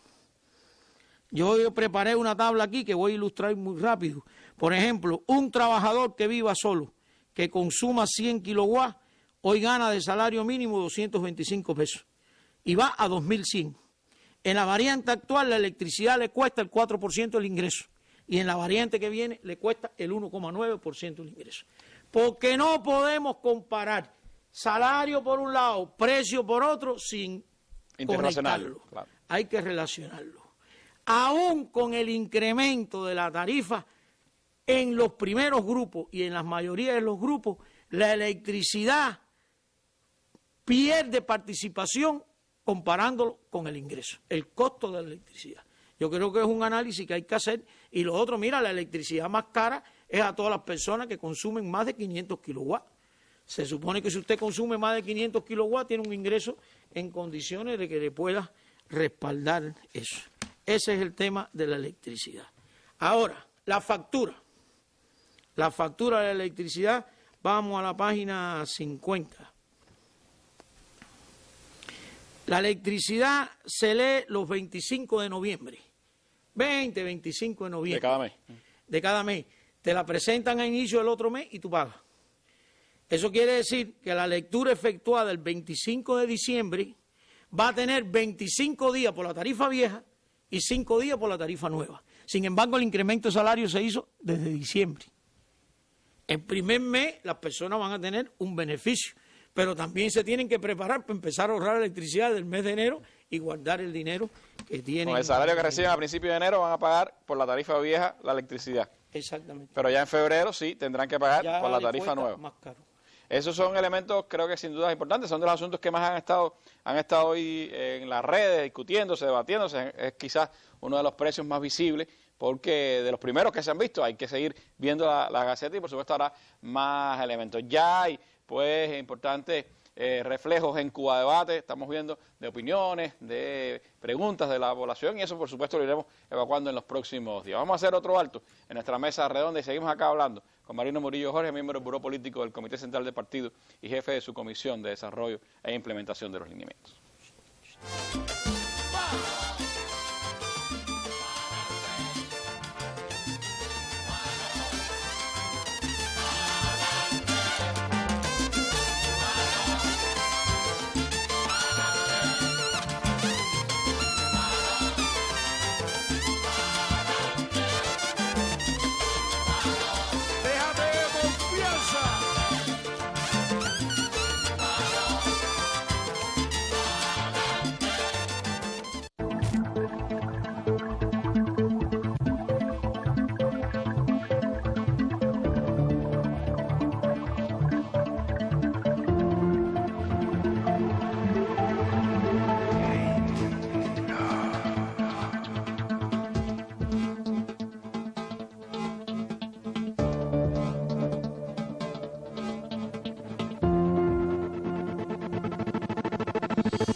Fidel, soldado de las ideas. El sitio web más completo sobre la vida, el pensamiento y la obra de Fidel Castro. Sus discursos, reflexiones y otros artículos. Una cronología de los más relevantes hechos de su historia revolucionaria. Un compendio de sus viajes por el mundo llevando la voz altiva de su pueblo. Una amplia recopilación de fotos y videos de importantes momentos de su vida.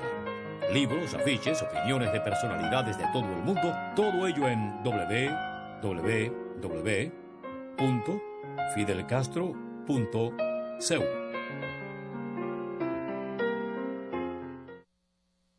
Bueno, quiero recordarles que estamos en un inicio de un grupo de mesas redondas que a lo largo de estas próximas semanas estaremos desarrollando para ampliar la información a nuestro pueblo. Mañana, sábado, estaremos desde las 6 de la tarde con una mesa redonda con las ministras de Trabajo y Seguridad Social y de Finanzas y Precios, hablando sobre el tema de ingresos, empleo y precios.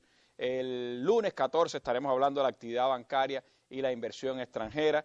El martes 15, de los efectos que tiene esta medida en el sistema empresarial y en el comercio interior. Haremos un paréntesis 16 y 17 para estar concentrados en la Asamblea Nacional del Poder Popular, y después el 18 pues estaremos brindando información amplia sobre el plan y el presupuesto del 2021 ya adecuado a este ambiente de ordenamiento, y 19 y 21 de diciembre estaremos dedicando mesas redondas a responder opiniones, preguntas que vayan saliendo de los foros debates, de Cuba Debate, que vayan saliendo también del intercambio con nuestros televidentes y radiantes a través de estos días, y que podremos pues utilizar esos días, y si hiciera falta más pues lo haremos.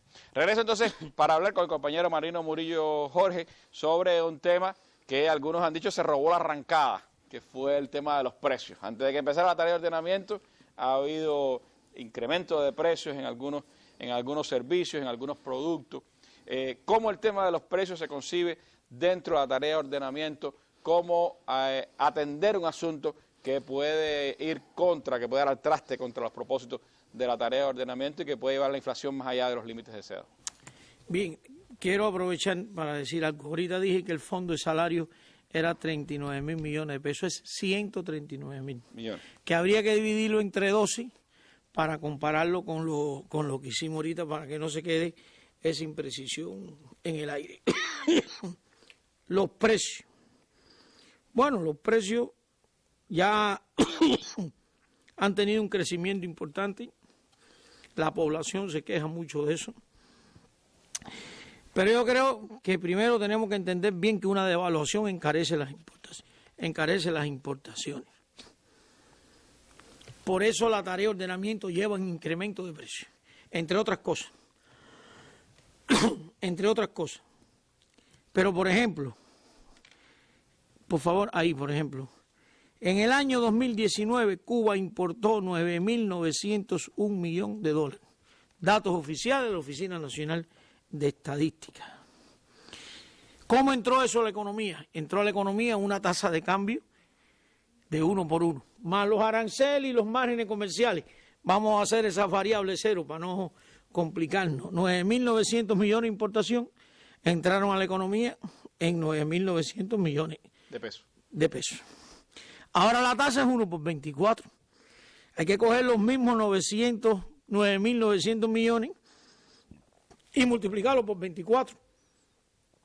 Y eso tan sencillo, Randy, que se convierte en 237.633.000.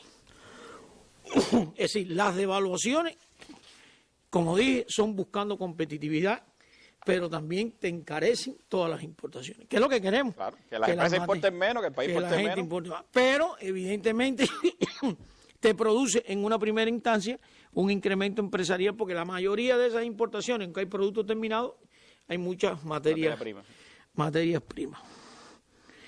Entonces, estamos hablando de los grandes números macro, algunas personas no nos pudieran entender, pero yo creo que este ejemplo que viene nos ayuda a entender a todos.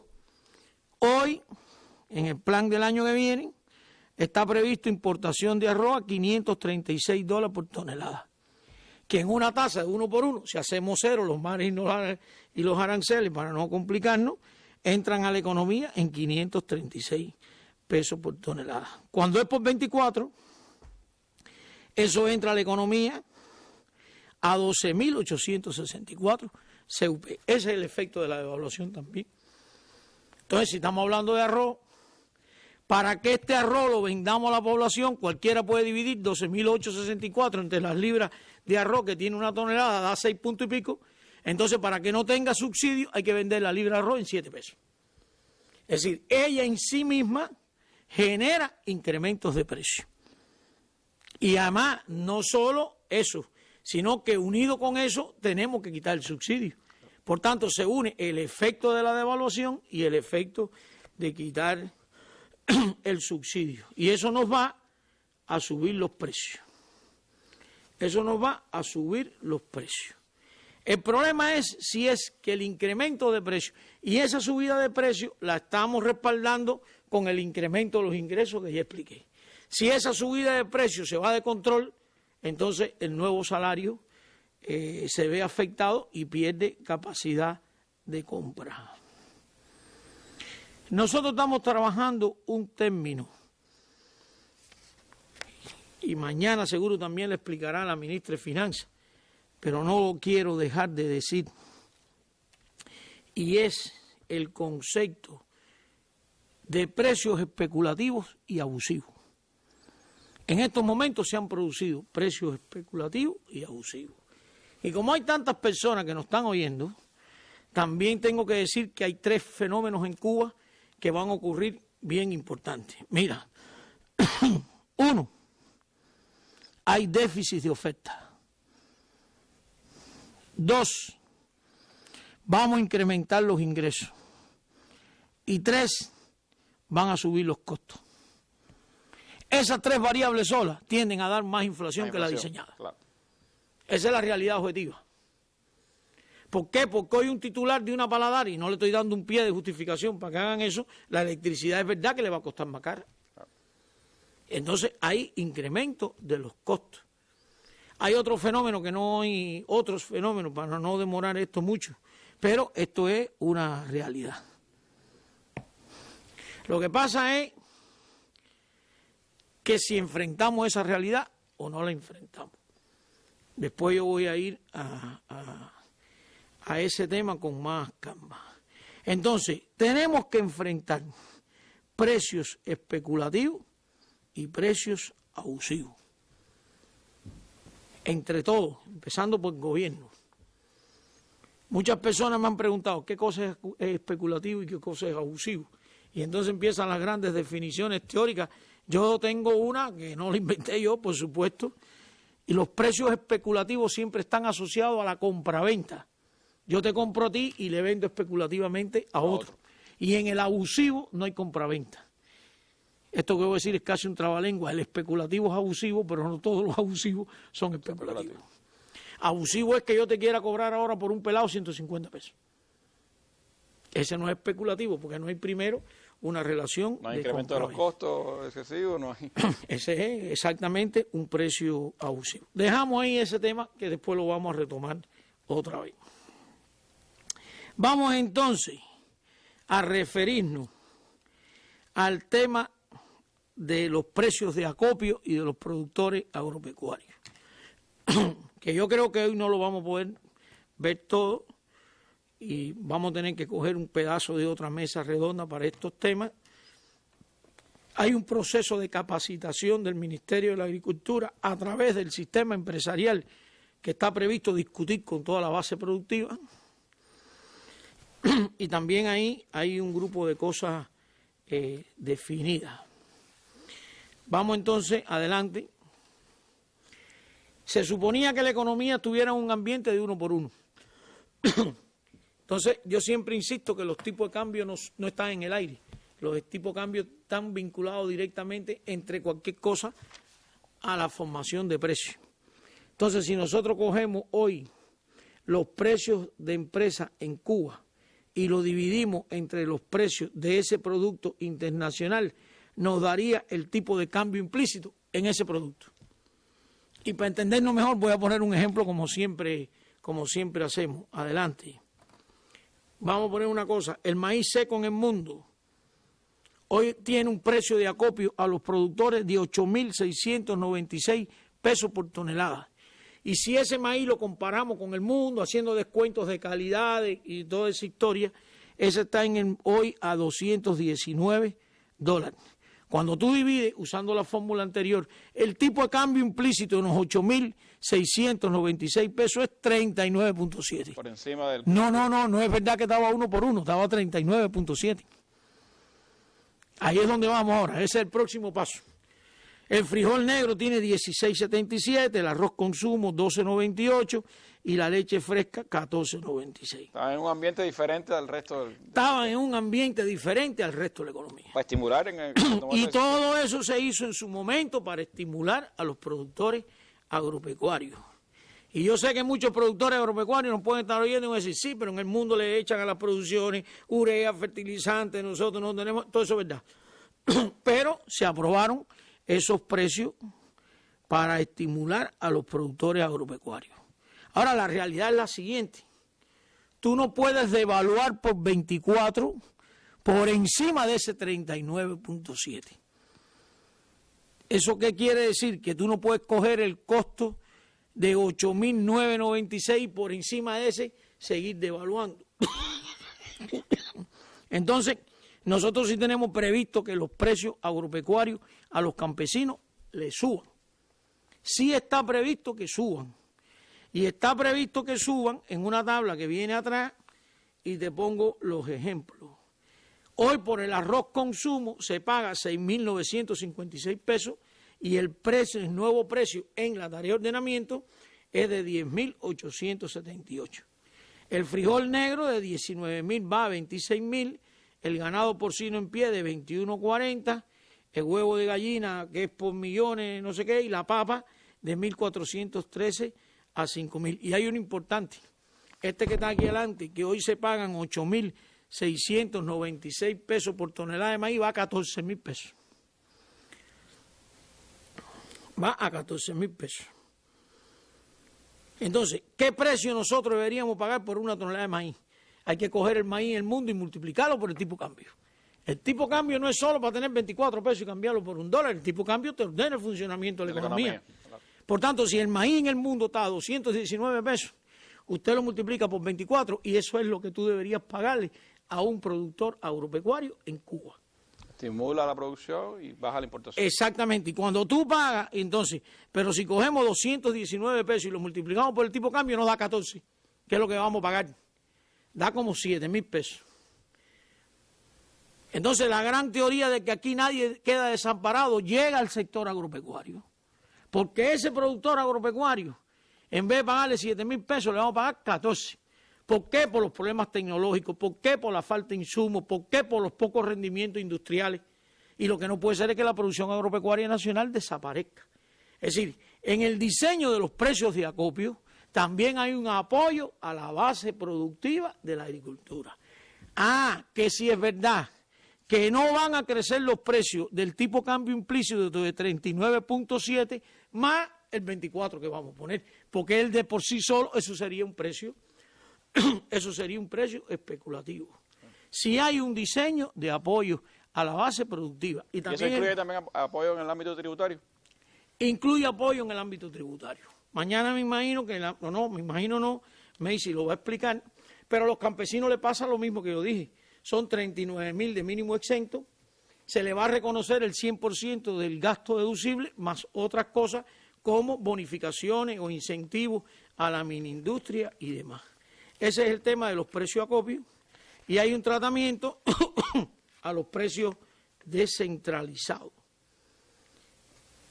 Ahora, porque además se quedan con precios centralizados, Randy, 30 productos. Sí. El otro resto se queda descentralizado.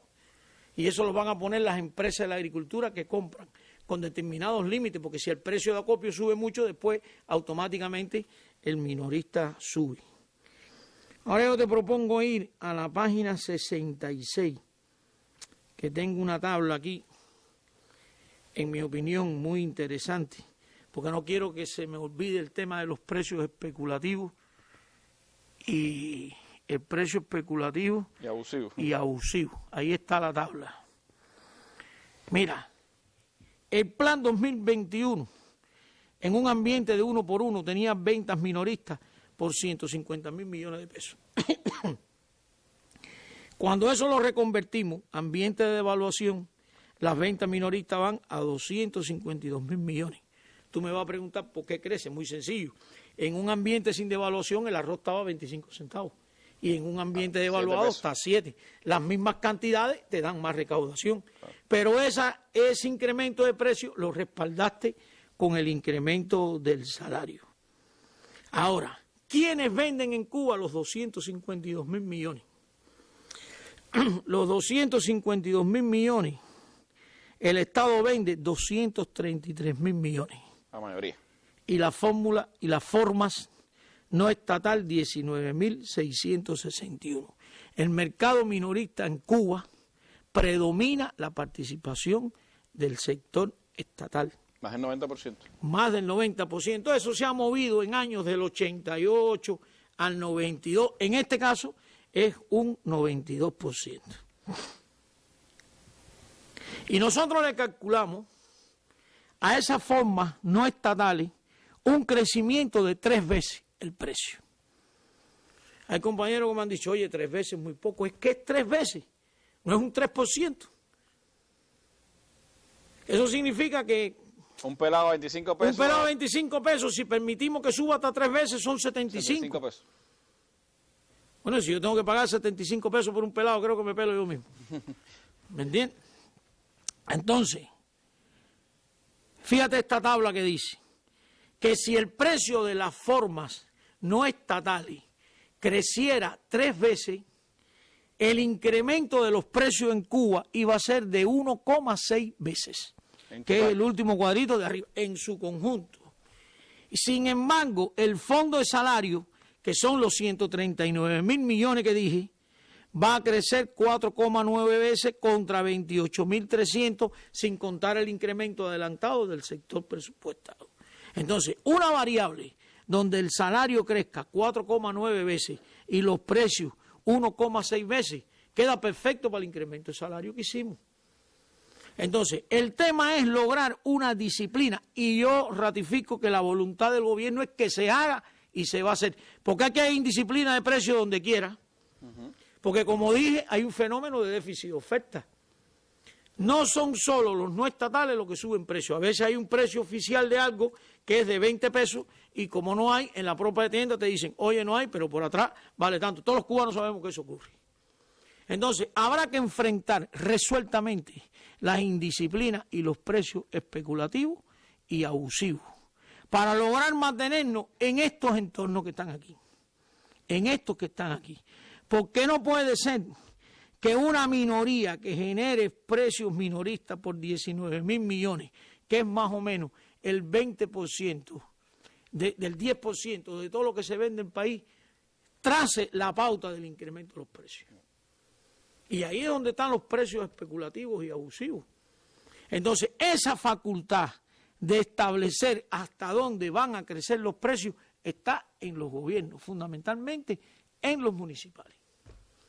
Entonces hay que declarar una guerra sin cuartel a los precios abusivos y especulativos, porque 4 personas no pueden echar por el fondo todo el esfuerzo que se ha hecho de incremento de salario en busca de la productividad del trabajo.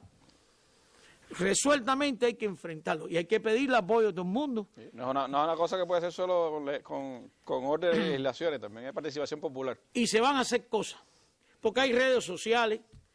Nosotros pudiéramos decir a las personas, ahí hay un correo electrónico donde tú haces denuncias, redes sociales, tírale una foto a alguien en un celular y pone una red, y actuar, la autoridad tiene que actuar. A mí me parece que este diseño de crecimiento de los precios con el crecimiento de salario, y ya vuelvo a repetir para que la gente no diga, están soñando, eso no es así. Nosotros sabemos que hay déficit de oferta, hay incremento de ingresos y hay incremento de los costos, más otro fenómeno que en su momento pudiéramos tocar también. Pero evidentemente el 10% del mercado minorista no puede tirar por el piso el diseño que se ha hecho en esta tarea. En los próximos días, Marina, va a haber información sobre varios temas, incluyendo una presencia suya para hablar del tema del sector estatal empresarial, que es importantísimo, clave en el desarrollo de la dinámica económica del país. Pero me gustaría adelantar para nuestros televidentes y radiovidentes cuáles serán las principales tareas en los minutos que nos quedan hasta el día 0, hasta el 1 de enero de 2021. Va a haber, espérate, déjame ubicarme, dejamos el sistema empresarial. Vamos entonces para ese día. Para otro momento, que como dije están las 28 medidas, las 15 y todo eso se une. Vamos a revisar entonces las primeras actividades. Primero yo quiero que es importante decir a todas las estructuras de dirección del país que estos días son clave de capacitación, de preparación para la arrancada. Conozco que los grupos empresariales están moviéndose en este momento en todo el país, hay intercambios en este momento en todo el país. Hay un grupo central preparado, hay grupos provinciales, va a haber representación de los organismos globales de la economía en las provincias en función de ayudar, hay que calcular vulnerables, formar. ¿Tú te imaginas una economía que tú tengas que ponerle todos los precios nuevos en 20 días? Pero entonces, ¿cuáles son las principales actividades? Primero, las normas jurídicas que están en proceso, ya están en la Gaceta.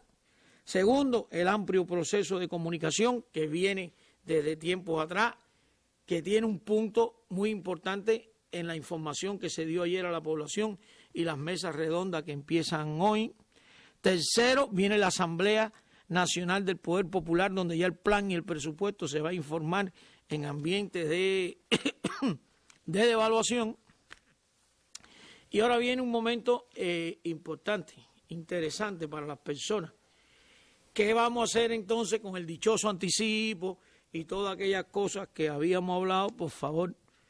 Entonces, están creadas las condiciones para que el 17 de diciembre inicie el pago de las pensiones de la Seguridad Social del mes que viene. Eso en algún momento tendremos que ordenarlo porque se pagan adelantadas, lo normal. Pero eso todos los meses, tú corres un mes y vas ganando un mes. Mañana la ministra de Trabajo explicará qué tenemos. Entonces, el 17 de diciembre empieza el inicio de pago de las pensiones del mes de enero, que ya son las nuevas pensiones. Sí, llegarán a los nuevos precios los pensionados con su nuevo... Llegarán al fin de año con su incremento. El 23 de diciembre inicia el pago del anticipo salarial. Porque ¿qué es lo que ocurre? Históricamente, la canasta familiar normada de enero se empieza a vender en los últimos días de diciembre. De eso hablará también la ministra de MinSIN. Por tanto, todos estos pagos hay que irlo adelantando, porque si es de enero y los precios empiezan en enero, lo que se vende en diciembre es con los nuevos precios. La nueva canasta básica ya vendrá con esos precios, el 7 pesos del arroz, etcétera. Hay que adelantar un dinero. Entonces, el 23 de diciembre empieza el inicio del pago del anticipo y el 26 de diciembre el inicio de los pagos de las prestaciones de la asistencia social. Las personas hubieran querido que fueran antes, pero todo esto es movimiento efectivo, cambio de cosas. Nos va quedando entonces la ejecución de medidas de enfrentamiento a precios abusivos y especulativos, que fue lo que acabé de explicar. Y creo que es importante, Randy, que todos entendamos que hay que culminar el proceso de preparación especializada a todo el mundo. Nadie se puede equivocar calculando un salario, nadie se puede calcular calculando una pensión, nadie se puede equivocar formando un precio. Eso tiene un diseño de cómo controlarse, cómo hacerlo. El presidente de la República preside un grupo nacional con 2 reuniones de trabajo 2 veces por semana, y si hace falta, según él ha dicho, se incrementan.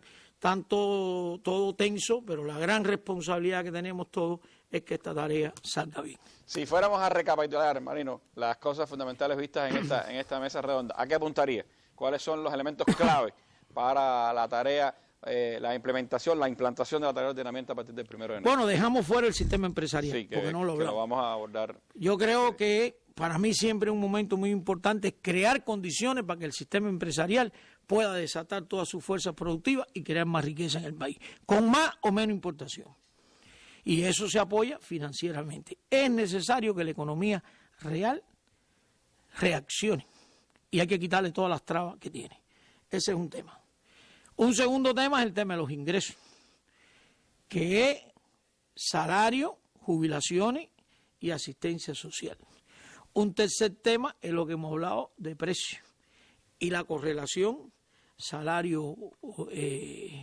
salario-precio. No se puede ver, fue la tabla que traté de insertar las dos cosas. Y resumiendo, es extremadamente importante como cuarto tema todo el proceso intenso que hay que tener de preparación, que ya empezó con las normas jurídicas en la mano, para que esto el día 1 todo esté listo. Y por último, pedirle a nuestro pueblo, por favor, que vayan a las normas, que no se dejen llevar por comentarios que a veces no son ciertos, y todo ese tipo de especulación también tenemos que quitárnosla de arriba.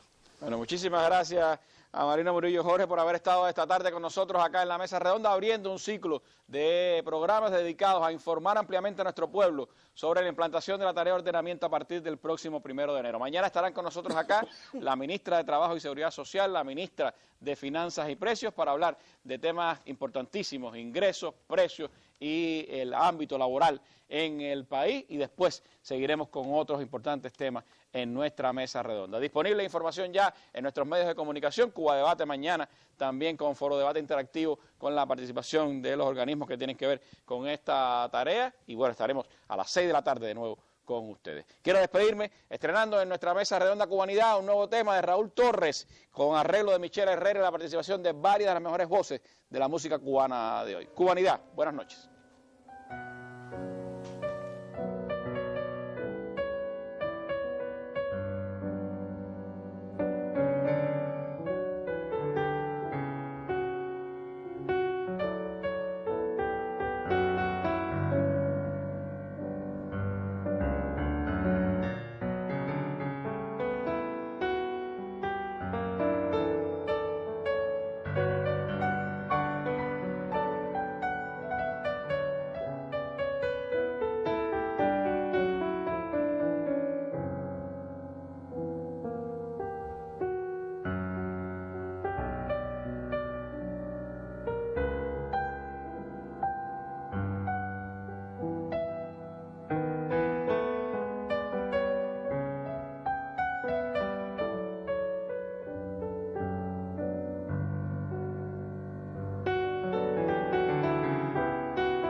Ya podemos izar las velas de nuevo. No hay borrascas que nos apaguen los sueños. Hoy no habrá una voz que quiera hacer silencio. La esperanza nunca dejó